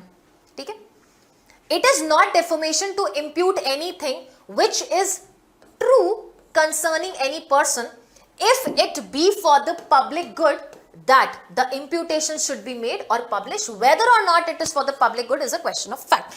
क्या वाकई ये पब्लिक गुड के लिए है या नहीं है, ये क्वेश्चन ऑफ फैक्ट है। ये तथ्य से तथ्य डिफर कर सकता है, फैक्ट टू फैक्ट ये डिफर हो सकता है। Okay, exception number 2, it is not defamation to express in good faith the opinion whatever respecting the conduct of a public servant. In the discharge of his public function, इसीलिए मैंने बोला था बेटा public conduct of public servant, और respecting his character so far the character appears in conduct, in that conduct मतलब कौन सा conduct, ये पब्लिक फंक्शन वाले कंडक्ट में उसका कैरेक्टर अपीयर हो रहा है। तो पर्सनल कैरेक्टर नहीं कि पर्सनल लाइफ में क्या कर रहा है, पर्सनल लाइफ में कैसा है, आलसी है कैसा, इससे हम चीज को कोई फर्क नहीं पड़ता है। लेकिन जब वो public function under the colour of his office he is acting and with respect to that particular duty we are judging his character, तो फिर वो डेफर्मेशन में आ सकता, सॉरी डेफर्मेशन में नहीं आएगा, डेफर्मेशन में नहीं आएगा, क्योंकि अधिकार है बेटा। कोई पब्लिक सर्वेंट है, मान लो कोई मिनिस्टर है, यार ये मिनिस्टर तो काम ही अच्छा नहीं करते, यहाँ देखो आप आइए सड़कें देखिए, सारी सड़कें जो है टूटी पड़ी हैं, सिर्फ पैसा लिए जा रहे हैं, टैक्सेस लिए जा रहे हैं लोगों से, ये पर्टिकुलर जो काम है नहीं करते हैं, ये कोई पॉलिसी अच्छी नहीं है, तो ये सब डेफर्मेशन में नहीं आएगा, ठीक है। Next, exception number 3, it is not defamation to express in good faith what any in your opinion whatever respecting the conduct of any person touching any public question. Person कोई भी हो सकता है, बस पब्लिक के पास authority है कि वो यहां पे उससे क्वेश्चन उठा सकती हैं। Public has a right to question that particular person in respect of his character so far that character appears in that conduct, which conduct, जो कि वो कर रहा था उस कंडक्ट में, बाकी कोई और कंडक्ट के रिस्पेक्ट में पब्लिक उससे क्वेश्चन नहीं पूछ सकती। Illustration, it is not defamation in A to express in good faith any opinion whatever respecting Z's conduct in petitioning government on a public question। अगर ए बेटा Z से ये सवाल पूछता है कि लिसन, आपने जो गवर्नमेंट के रिगार्डिंग एक पिटीशन फाइल की है वो किस रिस्पेक्ट में फाइल की, किस हैसियत से फाइल की, क्यों फाइल की है, this will not amount to defamation if A ask mister Z। या फिर in signing the requisition for the meeting on a public question, अगर कोई पर्टिकुलर रिक्विजिशन चाहिए थी कोई मीटिंग के लिए, तो उसमें भी अगर Z ऐसी कोई मीटिंग करवाता है, साइन वगैरह कराता है, तो हम उससे सवाल उठा सकते हैं, कोई डेफर्मेशन भी नहीं आएगा। इन प्रिसाइडिंग और अटेंडिंग एट सच मीटिंग, कि आप किस हैसियत से उस मीटिंग वगैरह में गए हो। इन्फॉर्मिंग और ज्वाइनिंग सोसाइटी, वहां कोई सोसाइटी वगैरह ज्वाइन करना था पब्लिक सपोर्ट के लिए, तो हम उससे सवाल उठाते हैं, तो ये आपके एक्सेप्शन में आता है और डेफर्मेशन में नहीं जाता है। और इन वोटिंग और canvassing a particular candidate for any situation in efficient discharge of the duties of which public interested, public interest के लिए ऐसी कोई भी हम पर्टिकुलर पर्सन ड्यूटी निभा रहा है और वो निभाते हो वोटिंग करता है, या कोई पर्टिकुलर पर्सन से बेटा वो काम वगैरह करवाता है, कोई कैंडिडेट वगैरह का नाम वगैरह जो है आगे सजेस्ट करता है, तो वो कभी भी आपके डेफर्मेशन में नहीं जाएगा if we are asking the questions with respect to his conduct in the following matters which were given in the illustration. Exception number 4 बोलता है, it is not defamation to publish substantially true reports of the proceedings of a court और of the results of any proceeding. अगर court की actually वो क्या है, court की reports हैं, तो हम अगर उसको पब्लिश करते तो वो कभी भी डेफर्मेशन में नहीं आएगा। It is very necessary true reports, क्या होना चाहिए, ट्रू रिपोर्ट्स ऑफ कोर्ट। अब एक्सप्लेनेशन क्या, अच्छा ट्रू रिपोर्ट्स में क्या क्या आएगा, जैसे कि आप इंडिया कानून पे देखते हो है ना, सुप्रीम कोर्ट की वेबसाइट पे देखते हो, तो बेटा ये सच है। हम केस लॉज वगैरह पढ़ते हैं, तो केस लॉज वगैरह में जो एक्चुअली फैक्ट्स में पार्टीज वगैरह के नाम दे रखे हैं, तो वो क्या बोल सकते हैं कि नहीं ऐसे कैसे हमारी आइडेंटिटी डिस्क्लोज कैसे की, until and unless it falls under the provisions that is given under law, जो कि आपका स्पेसिफिकली आइडेंटिटी डिस्क्लोजर के लिए आपको बाहर करता है। उनके अतिरिक्त अगर हम पार्टीज का नाम बता रहे हैं, फैक्ट्स वगैरह डिस्क्लोज कर रहे हो, कभी भी डेफर्मेशन में नहीं आएगा कि क्या जजमेंट दिया गया, क्या जजमेंट नहीं दिया गया है। True reports of the proceeding. Explanation में क्या बोला, ये जो आप प्रोसीडिंग बोल रहे हो ना, इसमें क्या होगा, तो it says a magistrate or officer holding an inquiry in an open court preliminary to the trial, trial से पहले कोई भी अगर इंक्वायरी मैजिस्ट्रेट या कोई अदर ऑफिसर होल्ड कर रहे हैं ओपन कोर्ट में, is within the meaning of the above section. तो ये प्रोसीडिंग के अंदर ये इंक्वायरी भी आने वाली है, तो इसका भी अगर आपने ट्रू रिपोर्ट्स दिया ना, तो वो कभी भी बेटा डेफर्मेशन की कैटेगरी में नहीं आने वाला है, ठीक है। नेक्स्ट, एक्सेप्शन नंबर 5 बोलता है, it is not defamation to express in good faith and opinion whatever respecting the merits of the case. कोई पर्टिकुलर डिसीजन आ गया है ना, merits of the case, that is after listening to both the parties the court have adjudicated the matter और court have come to a conclusion, they have given the judgment. Now we as ordinary people are judging the judgment कि इसमें जो है जो भी जजेस ने है क्या रीजनिंग दी है, कितनी सही है कितनी सही नहीं है। अगर ये हम करते हैं बेटा, it will not amount to defamation. Reason being we are judging the decision on the merits of the case. हर पर्सन का अलग अलग डिसीजन हो सकता है बेटा। अगर आपकी कॉन्स्टिट्यूशनल बेंच बैठ रही है तो वो भी कोई रेशियो से जजमेंट दे रही है। सिविल और क्रिमिनल केस, ये मेरिट्स केस का कौन सा हो सकता है? सिविल केस हो सकता है, क्रिमिनल केस हो सकता है, which has been decided by the court or respecting the conduct of any person as a party। अच्छा, हम सिर्फ merits of the case नहीं, सिर्फ merits of the case ही नहीं, but कोई पार्टी का, कोई विटनेस का, कोई एजेंट का कंडक्ट उस पर्टिकुलर केस के दौरान कैसा था, हम उसको भी जज कर सकते हैं। ये हो सकता है बेटा आपको कभी प्री में क्वेश्चन आ जाए कि किसका किसका कंडक्ट यहां जज किया जा सकता है। कोई पार्टी है, विटनेस है या फिर एजेंट भी है, कोई पार्टी है, विटनेस है या फिर एजेंट भी है। और respecting the character of such person as far as character appears in that conduct, as in that conduct मतलब एज अ पार्टी, विटनेस और एजेंट, उस केस में जो उसका कैरेक्टर अपीयर कर रहा था उसके रिगार्डिंग आप स्टेटमेंट दे सकते हो। इट विल नॉट, या फिर ऐसा ओपिनियन फ्रेम कर सकते हो, it will not amount to defamation. Okay, चलो इलस्ट्रेशन देखते हैं। दो इलस्ट्रेशन दे रखे हैं आपके एक्सेप्शन नंबर 5 के। इट सेज, ए सेज, ए क्या कहता है? I think Z's evidence on that trial is so contradictory that he must be a stupid or dishonest। मुझे लगता है जो Z ने जो स्टेटमेंट दिया है ना, ये स्टूपिड है या फुलिश है, कोई काम का ही नहीं, ऐसे कोई स्टेटमेंट देता है क्या? ए इस एक्सेप्शन के अंदर है अगर वो जब ऐसा ओपिनियन एक्सप्रेस कर रहा है ना, कौन सा? Z के बारे में जो ओपिनियन एक्सप्रेस कर रहा है, तो वो Z के उस केस के कंडक्ट के एम्बिट में ही रह के बोल रहा है, वो उस केस के कैरेक्टर के रिगार्डिंग ही बोल रहा है। अदरवाइज अपने पर्सनल ओपिनियन, पर्सनल परसेप्शन से नहीं बोल रहा है, पर्सनल एक्सपीरियंसेस से नहीं बोल रहा है। A is within the exception if he says this in good faith, अगर वो गुड फेथ में कहे तो, इन as much as opinion which he expresses respect Jades character as it appears in Jades conduct as a witness. वो जब Z के बारे में बोल रहा है कि ये डिसऑनेस्ट या स्टूपिड है, तो वो जेड का विटनेस के रूप में जो कंडक्ट था उसके एम्बिट में रह के बोल रहा है, तो ये किस में नहीं जाएगा? ये आपके डेफर्मेशन में नहीं जाएगा। लेकिन अब ये यहां पे पर्सनल हो जाए तो आगे देखो, बट इफ ए, यही सिचुएशन में अगर A says I do not believe what Z asserted at that trial because I know him to be a man without veracity. मैं नहीं मानता जेड ने जो कुछ भी वहां बोला है वो सही बोला होगा, या उसमें मैं विश्वास नहीं रखता, मैं इसको जानता हूं, मैं इसको बहुत अच्छे से जानता हूं, एक नंबर का झूठा है। A is not with in the exception, मतलब यहां पे डेफेमेशन का ऑफेंस हुआ है। A is not with in this exception in as much as the opinion which expresses Jades character is an opinion not founded on Jades conduct as a witness. यहां पे उसने Z के witness के conduct की हैसियत में कुछ नहीं बोला।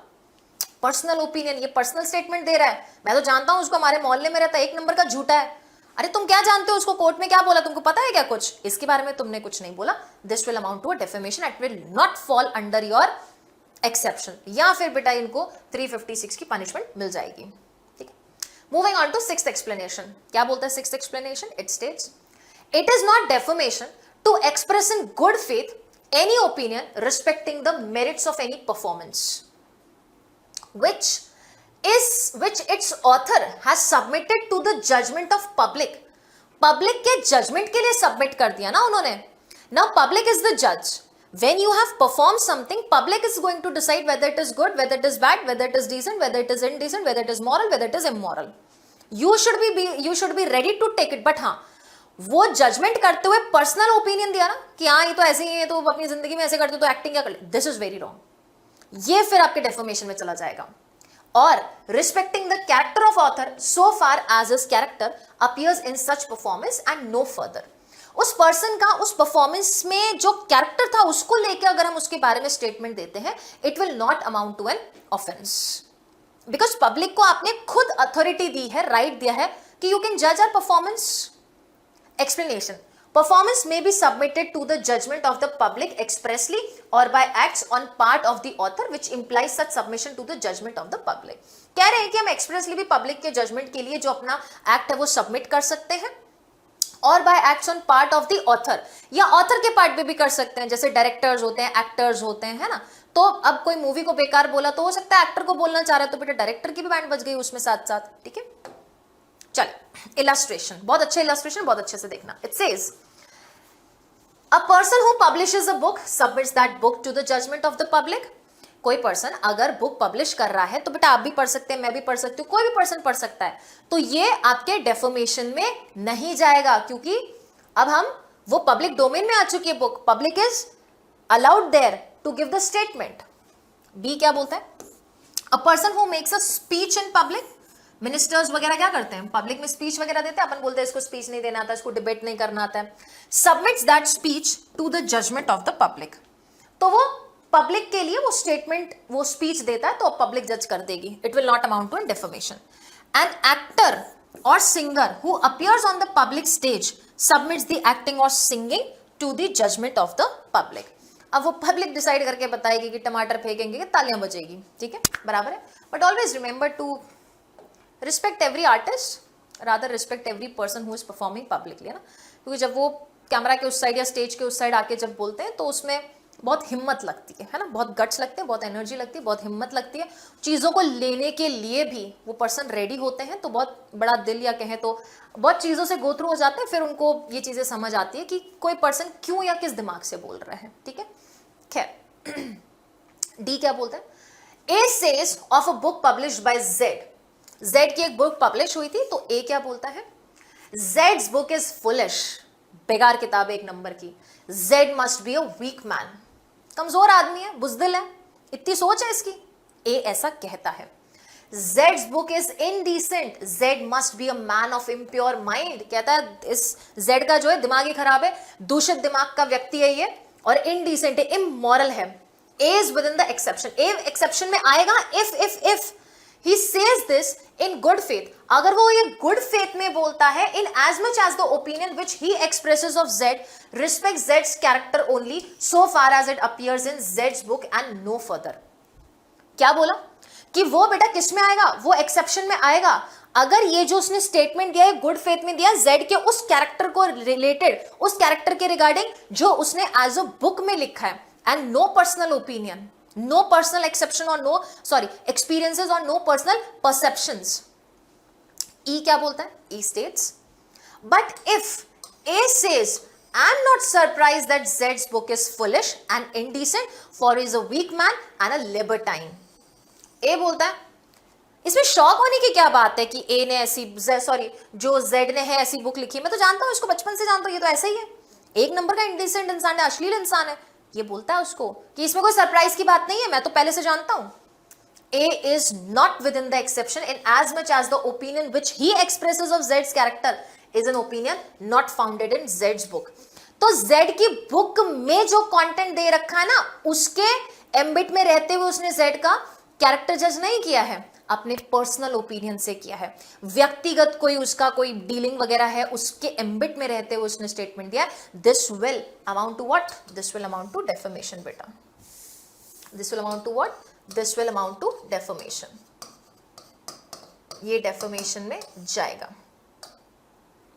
Next exception number 7, it is not defamation in a person having over another any authority either conferred by law or arising out of a law contract made with other to pass in good faith। कोई particular contract के तहत कोई एक person good faith में कोई sensor पास कर रहा है on the conduct of that person in the matter to which such lawful authority relates। अपने कॉन्ट्रैक्ट के थ्रू, वो ओरल हो सकता है, वो रिटन हो सकता है, अपने कॉन्ट्रैक्ट के थ्रू आप किसी को अथॉरिटी दे दी ना, तो उस अथॉरिटी में रहते हुए जब आप सेंसर पास कर रहे हो, दैट मीन्स कुछ कमेंट्स पास कर रहे हो उस पर्सन के बारे में गुड फेथ में for the good of that person, it will not amount to defamation. Let's go to the illustration. बहुत सारे इलस्ट्रेशन दे रखे हैं, देखो कितने सारे इलस्ट्रेशन दे रखे हैं, हमको ये सारे इलस्ट्रेशन जो है वो नोट डाउन करने होंगे। It states a judge censuring in good faith the conduct of the witness। जज क्या कर रहा है, एक विटनेस के कंडक्ट को जज कर रहा है, और the officer of the court. But एक बात बताओ, जज विटनेस को बोल सकता ना, यू आर कंडक्टिंग पर्जरी, तुम झूठ बोल रहे हो, we do not believe in whatever you say, तो ये क्या है, ये जज की अधिकारिता है, वो बोल सकते हैं, कभी भी किसमें नहीं जाएगा, ये कभी भी आपके डेफेमेशन में नहीं जाएगा। या किसी ऑफिसर ऑफ द कोर्ट को बोलता है, टाइपिस्ट है, स्टेनो है, रीडर है, किसी को डांटते हैं कि ऐसे कैसे काम कर रहे हो, तो ये आपके डेफमेशन में नहीं आएगा, प्रोवाइडेड कि वो उस एम्बिट के काम के एम्बिट में ही बोले। या फिर a head of the department HOD censure कर रहा है in good faith those who are under his office, a parent censuring in good faith a child in the presence of other children. बेटा बचपन में खूब डांट पड़ी होगी रिश्तेदारों के सामने, दूसरे फ्रेंड्स के सामने, कजन्स के सामने, या फिर जब पीटीएम में जाते थे तो दूसरे बच्चों के सामने भी डांट पड़ी है पेरेंट्स के द्वारा, वो कभी भी डेफमेशन में नहीं आएगा। ठीक है। A school master whose authority is derive from parents censuring in good faith a pupil in the presence of other pupils. तो ये अलग सा इलस्ट्रेशन एक और हो गया कि स्कूल मास्टर है, टीचर है, हेडमास्टर है, प्रिंसिपल है, वो दूसरे बच्चों के सामने एक बच्चे को सिखाने के लिए या बेटा ठीक करने के लिए कोई स्टेटमेंट वगैरह दे दे जो बच्चा बोला अरे मेरा मानहानि हो गया, वो मानहानि में नहीं आएगा। A master censuring a servant in good faith for the remissness in the service. बेटा अब अगर कोई मालिक है, मालकिन है, वो मेड या जो भी सर्वेंट है, एजेंट है, उसके काम के लिए उसको लताड़े कैसे कैसे काम करते हो, तुम ढंग से काम ही नहीं करते हो, आजकल ध्यान कहाँ रहता है तुम्हारा, तो डेफमेशन में नहीं आएगा। Okay. A banker censuring in good faith the cashier of his bank for the conduct of such cashier as a cashier are within the exception. अब बेटा बैंकर है, उसने कैशियर को कुछ बोला कि आपने पैसे लेते वक्त देखा नहीं, नोट फटावा वगैरह, आपको ये सारी चीजें ध्यान रखनी चाहिए थी, तो ये कभी भी आपके डेफमेशन में नहीं आएगा। Why? Because they have this lawful authority. Good faith में बोल रहे हैं, अच्छे के लिए बोल रहे हैं और अथॉरिटी है उनके पास। एक्सेप्शन नंबर 8 जो एक्यूजेशन की बात करता है, किसकी बात करता है? एक्यूजेशन की बात करता है, या मैं कहूं तो एलिगेशंस की बात करता है। और एक्यूजेशन दे किसको रहे हैं आप? एक लॉफुल अथॉरिटी को दे रहे हैं। वो लॉफुल अथॉरिटी जो कि प्राधिकृत है वो एलिगेशन लेने के लिए। दैट मीन्स इसमें कौन हो सकता है? पुलिस ऑफिसर हो सकता है, या फिर इसमें आपके मैजिस्ट्रेट्स भी आ सकते हैं। It is not defamation to prefer in good faith what? An accusation. Accusation मतलब आप यहां पे आरोप लगा रहे हैं किसी पर। ठीक है। Accusation against any person in any of those who have lawful authority over that person with respect to the subject matter of accusation। आप उसके सामने जाके बेटा ऐसे आरोप लगा रहे हैं जिस पर्सन के पास लॉफुल अथॉरिटी है वो एलिगेशन को लिखने की, समझने की, जज करने की। इलस्ट्रेशन देखो। ए इन गुड फेथ, ए क्या करता है? गुड फेथ में accuses Z before a magistrate, magistrate के सामने अक्यूज करता है। If A in good faith complains of the conduct of Z, a servant, to Z's master। अब बेटा मैजिस्ट्रेट के सामने तो आप कंप्लेन कर सकते हो ना, बिल्कुल कंप्लेन कर सकते हो, तो लॉफुल अथॉरिटी है, हम लोग डेफमेशन में नहीं जाएंगे। अब मान लो ए जेड जो कि एक सर्वेंट है, उसके मास्टर को बोले कि आपका सर्वेंट ने काम ढंग से नहीं किया, यहाँ पे आया था, मैं गैराज में आया था, इसने काम वगैरह ढंग से नहीं किया, बाइक वगैरह ढंग से ठीक नहीं किया, it will not amount to defamation. Third, if A in good faith complains of the conduct of the Z, a child, to his father, is within this exception. Father को complain किया, 7 में हम सुधारना चाह रहे थे उसको, यहां पे कंप्लेन किया, तो वो भी किस में आएगा? वो भी आपके एक्सेप्शन में आएगा। 9th, it is not defamation to impute an imputation on the character of another provided that the imputation be made in good faith for the protection of the interest। क्या बोला? imputation कर रहे हैं, ठीक है, किसी पर्सन के character के लिए गुड फेथ में किया है, किस लिए? For the protection of the interest of person making it. जो पर्सन ऐसा स्टेटमेंट दे रहा है ना, उसने खुद के फायदे के लिए किया है, या फिर किसी अदर पर्सन के लिए, या फिर पब्लिक गुड के लिए। तो लिखो, एक तो जो स्टेटमेंट दे रहा है सेल्फ के इंटरेस्ट के लिए, या फिर अदर पर्सन के इंटरेस्ट के लिए, या फिर पब्लिक के इंटरेस्ट के लिए कोई भी ऐसा स्टेटमेंट दिया गया है गुड फेथ में, तो वो कभी भी किस में नहीं आएगा? डेफमेशन में नहीं आएगा। इलस्ट्रेशन देखो, ए इलस्ट्रेशन क्या कहता है? A shopkeeper says to B, A एक शॉपकीपर है, उसने बी को क्या बोला? हु मैनेजेस हिज बिजनेस, जो उसका बिजनेस वगैरह मैनेज करता है, उसको बोलता है सेल नथिंग टू जेड, ये जेड आएगा ना, इसको कुछ देना मत, unless he pays you ready money for I have, for मतलब यहां पे बिकॉज का काम करता है, because I have no opinion of his honesty, मैं उसके ऑनेस्टी में भरोसा ही नहीं रखता हूं। A is within the exception if he has made this imputation on Z in good faith for the protection of his own interest। अब बेटा A जो है इस एक्सेप्शन में आ जाएगा, रीजन भी कि यहां पे उसने खुद के इंटरेस्ट को प्रोटेक्ट करने के लिए बेटा गुड फेथ में ये स्टेटमेंट दिया है, गुड फेथ में ये स्टेटमेंट दिया। देखो वो बोलता है कि मुझे लगता है कि ये ना पैसा वापस चुकाएगा नहीं, ऐसे ही चला जाएगा, ऑनेस्ट नहीं है ये इंसान, ये डेफमेशन में नहीं आएगा। ओके, नेक्स्ट बी क्या कहता है? a magistrate in making a report to his own superior officer. एक मैजिस्ट्रेट है अपने सुपीरियर ऑफिसर को रिपोर्ट देते हुए cast an imputation on the character of the Z. जब वो रिपोर्ट दे रहे तो उसमें जेड के कैरेक्टर के बारे में बोला कि ये ऐसा पर्सन है वैसा पर्सन है, आप प्लीज ध्यान रखिएगा, मैं आपके बारे में आपको इसकी इंक्वायरी वगैरह करके बता रहा हूं. तो ये क्या है, दूसरे के इंटरेस्ट को प्रोटेक्ट करना है ना. If the imputation is made in good faith and for the public good, A is within the exception. अब जाहिर सी बात है बेटा, अगर CGM है या कोर्ट ऑफ सेशन GMFC है, वो कोर्ट ऑफ सेशन वगैरह को ऐसा रिपोर्ट देता है, किसी अक्यूज के बारे में कोई स्टेटमेंट देते हो, तो कभी भी किसमें नहीं आएगा, डेफेमेशन में नहीं आएगा, क्योंकि वो उसके एज ए क्रिमिनल रिकॉर्ड या उसके बारे में कुछ स्टेटमेंट दे रहे हैं, तो वो पब्लिक गुड के लिए है. क्या हमने ये इंक्वायरी कर ली है, हमको ये लग रहा है this person should not be release, अब आप देख लो, डेफेमेशन में नहीं आएगा. ठीक है. And the last exception, that is exception number 10. It is not defamation to convey a caution. Caution मतलब सावधानी. सावधानी बरतने को बोला जा रहा है यहां पे कि अब सावधान रहिए.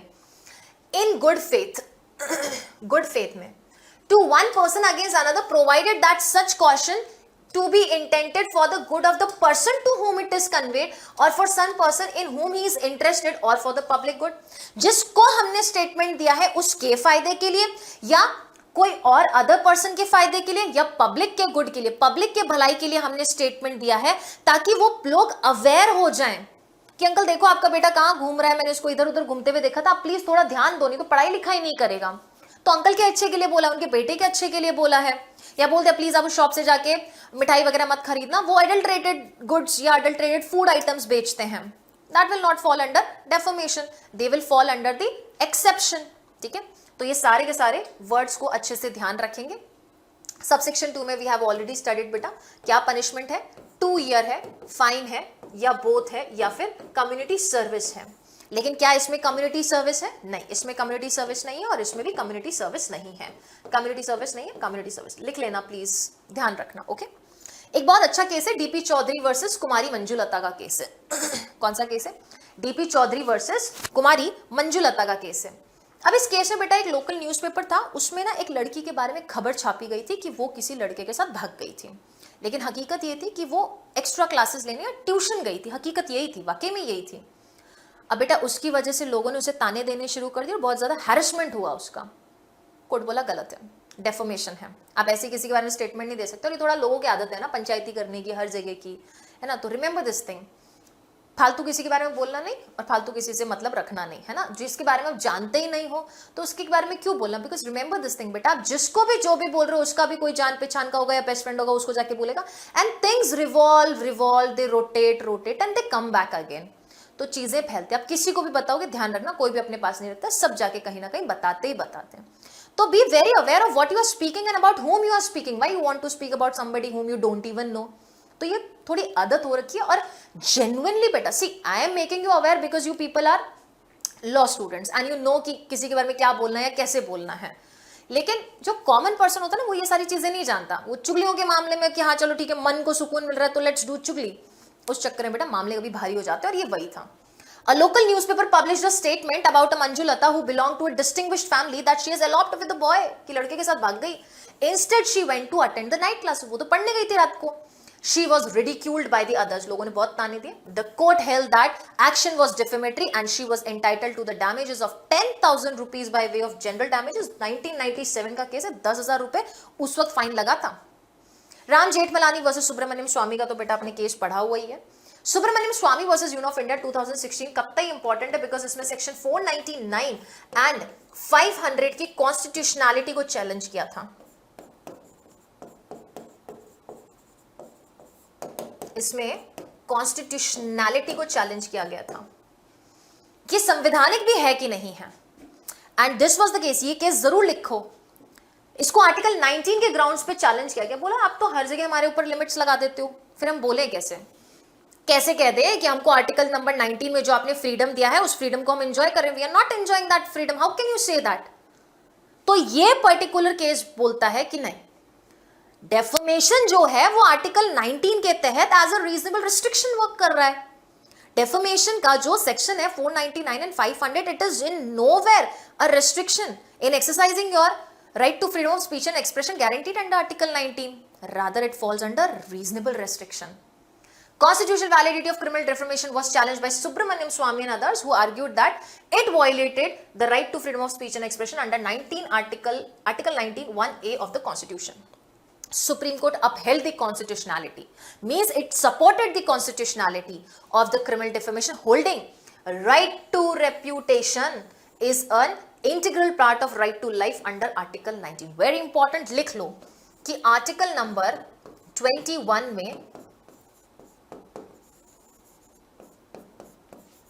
राइट टू रेप्यूटेशन भी आता है. बहुत अच्छा केस है. And balance has to be struck between the freedom of speech and expression and the protection of the reputation. कि आप इस तरीके से किसी के बारे में कुछ भी मत बोलो कि किसी की जो बेटा इज्जत है वो भी खराब हो और आपका जो राइट है आप वो भी एक्सीड कर दो. तो एक बैलेंस होना चाहिए ना, एक हद तक बोलना चाहिए, सीमा में रहकर बोलना चाहिए. Shreya single versus union of India. अब जाहिर सी बात है कि इसमें 66A जो था वो क्या हुआ था, आईटी एक्ट का अनकॉन्स्टिट्यूशनल डिक्लेयर कर दिया गया था. बिकॉज क्या करता था बेटा, ये हमारा आर्टिकल 19 को वायलेट करता था. सिंपल, इतना सा ध्यान रखना, इससे ज्यादा कुछ नहीं. रामदर वर्सेस फूलवती. अब इसका थोड़ा सा फैक्ट ये है कि एक प्लेंटिव थी बेटा, विडो थी 45 इयर्स की. उसके अगेंस्ट स्टेटमेंट ये लगाए गए थे कि उसका कोई रिलेशन चल रहा है अपनी डॉटर इन लॉ के मैटरनल अंकल के साथ. तो कोर्ट का ये कहना है कि नहीं, ये सिर्फ वल्गर अब्यूज ही नहीं है, it was an imputation to her chastity and hence it constitutes a defamation. कि ये उसके चेस्टिटी के ऊपर आपने क्या लगाया है, उसके चेस्टिटी के ऊपर स्टेटमेंट दिया है, उसकी पवित्रता के ऊपर बोला है आपने उसके कैरेक्टर के ऊपर बोला है. जब आप ऐसा स्टेटमेंट देते हो तो ये सिर्फ वल्गर अब्यूज ही नहीं है, निहायती बेकार स्टेटमेंट ही नहीं, बल्कि उसके कैरेक्टर असैसिनेशन का भी स्टेटमेंट है. तो ये सारी चीजें हमने 356 पढ़ी थी. और आज के लिए हमारा लास्ट का सेक्शन रहेगा 357, जो बात करता है उन कॉन्ट्रैक्ट्स की जहां पर एक पर्टिकुलर पर्सन ब्रीच कर देता है जब वो बाउंड था किसी हेल्पलेस पर्सन को हेल्प करने के लिए. ये क्वाज़ी कॉन्ट्रैक्ट हो सकते हैं, एक्सप्रेस कॉन्ट्रैक्ट हो सकता है, ये इंप्लाइड कॉन्ट्रैक्ट हो सकता है, रिटन हो सकता है, ओरल कॉन्ट्रैक्ट हो सकता है. अगर किसी भी ऐसे कॉन्ट्रैक्ट के तहत हमारी ये जिम्मेदारी थी लॉफुल कॉन्ट्रैक्ट के तहत टू अटेंड और supply the wants of any person, उस पर्सन को अटेंड करना, उसकी देखरेख करना या उसको बेटा जरूरत की चीजें प्रोवाइड करना. किसको ध्यान रखना, 3 टाइप के पीपल में. By reason of youth. Youth का मतलब क्या है यहां पे, यूथ का मतलब यहां पे सिंपली इट मींस माइनर. किसकी बात करता है, माइनर की बात करता है. कोई माइनर को हमको चीजें प्रोवाइड करनी थी, अटेंड करना था, ध्यान रखना था, ये नहीं किया, हमने लॉ का ब्रीच किया है, कॉन्ट्रैक्ट का ब्रीच किया है. या अनसाउंडनेस ऑफ माइंड है, कोई अनसाउंड माइंड का पर्सन है, उसको हमने ध्यान नहीं दिया है. और अ डिजीज और बॉडीली वीकनेस, या कोई डिजीज से ग्रसित है, डिजीज से सफर कर रहा है, या कुछ बॉडीली डिफॉर्मिटी है, वीकनेस है. इन तीनों की वजह से this person is what, is helpless और incapable of providing for his own safety और supplying for his own want. वो हेल्पलेस है बेटा, उसको जरूरत है, जरूरतमंद है, खुद की मदद नहीं कर पा रहा है, और क्या है, उसको सहायता की आवश्यकता है. तो कोई भी ऐसा पर्सन जो लॉफुल कॉन्ट्रैक्ट से बाउंड था और इन तीनों में से किसी लोगों की हेल्प नहीं कर रहा है, क्योंकि इन तीनों में से किसी कारण की वजह से वो हेल्पलेस है, स्वयं वो पर्सन हेल्पलेस है. And the offender voluntary omits to do so, जानबूझ के ओमिट करता है. That means I can say intention है, word voluntary, knowledge, dishonest, reason to believe, ये सब इंटेंशन दर्शाता. तो इंटेंशनली किया ना, तो यहां पे सजा कितनी है बेटा, 3 months है, या फाइन जो 5,000 रुपीज तक हो सकता है, या फिर बोथ हो सकता है. ठीक है, अच्छा सेक्शन है. और मैं कहूंगी कि पढ़ के जाओ, क्योंकि यू नेवर नो कि प्री में ये जो है आपको ऐसा सेक्शन कब देखने को मिल जाए. ठीक है.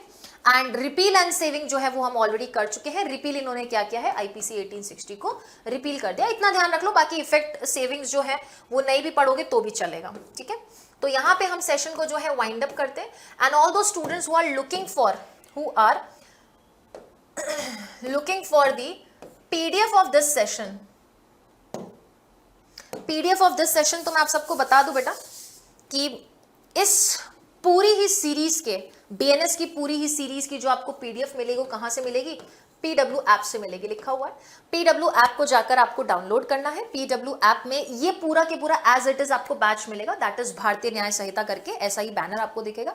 उस बैनर पर आप जाके वहां पर फ्री ऑप्शन है आपके पास, that this particular batch is completely free, no such cost will be deducted. आप इसको एनरोल करें, वहां पे आपको मेरी क्लासेस दिख जाएगी, पीडीएफ दिख जाएगी, आप पीडीएफ डाउनलोड कर सकते हो, प्रिंट करवा सकते हैं।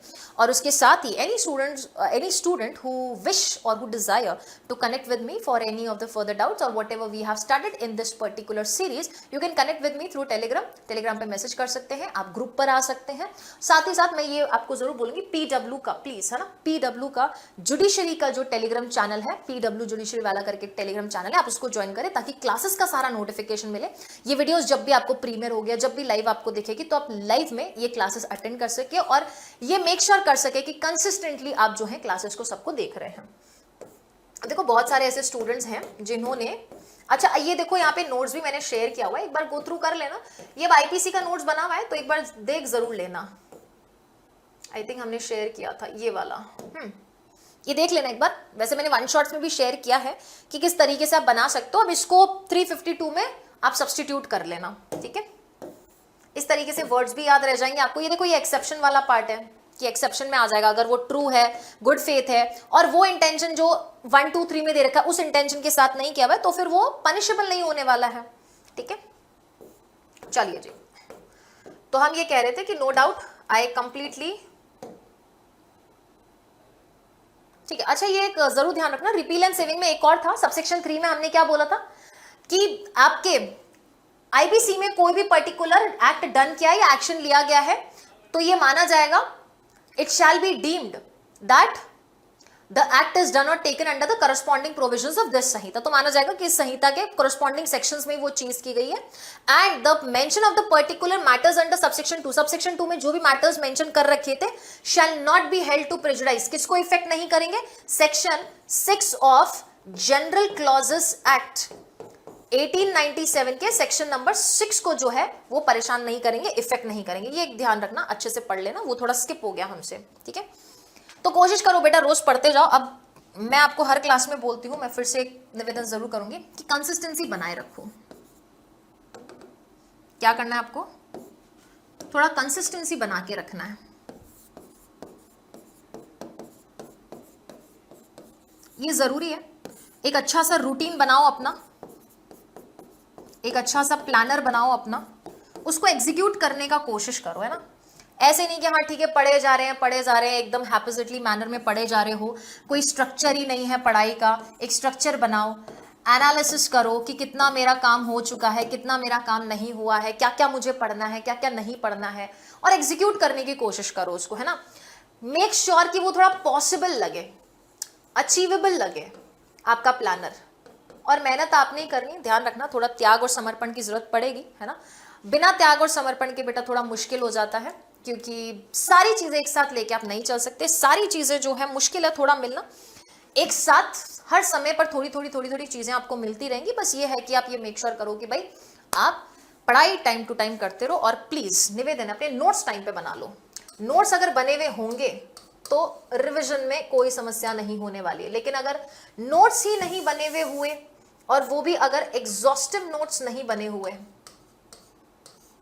तो फिर you will find it difficult जब एग्जाम का नोटिफिकेशन आ जाएगा। और ध्यान रहे एग्जाम्स के जो नोटिफिकेशन है वो आजकल बहुत ज्यादा अनप्रिडिक्टेबल है, कभी भी आपके एग्जाम्स आ सकते हैं, बिना आपको बताए हुए आ सकते हैं। बताएगा तो कौन ही आपको क्या आने वाला है।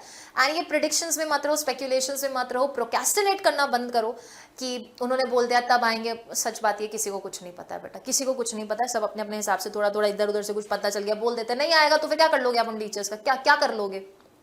पढ़ाई तो आपको फिर भी करनी है ना, इसी तरीके से पढ़ाई करो कि अगले 2-3 महीने में मैं तैयार हूं। एक साल का अपना प्लान है, स्पेसिफिकली हुआ ग्रेजुएट्स, ये उनके लिए जो who are in 3rd year 2nd year 5 years courses में, एंड जो फाइनल ईयर 2nd ईयर में है आपके 3 years कोर्सेज में, वो ठीक है। वो ये चीज थोड़ा करें तो समझ आता है कि हाँ भाई अभी हमारे पास 1 साल है। लेकिन जिनके पास ज्यादा समय नहीं, कॉलेज से पास आउट हो चुके, तब तो फिर आपको रेडी रहना चाहिए किसी भी स्टेट जुडिशरी के लिए अपियर करने के लिए। चलिए जी, जो पीडीएफ आप लोग डाउनलोड कर सकते हैं, बढ़िया पढ़ाई करो, अपने एम्स को, अपने गोल्स को जो है आप एकम्प्लिश करो और अपनी लाइफ में खूब अच्छा करो, खूब सक्सेस कमाओ और खूब संतुष्ट रहो। So with that, signing off from the lecture. That was all from my side in today's session. I hope you all have enjoyed this session. We will meet in another new session. Till then, thank you. Thank you so much.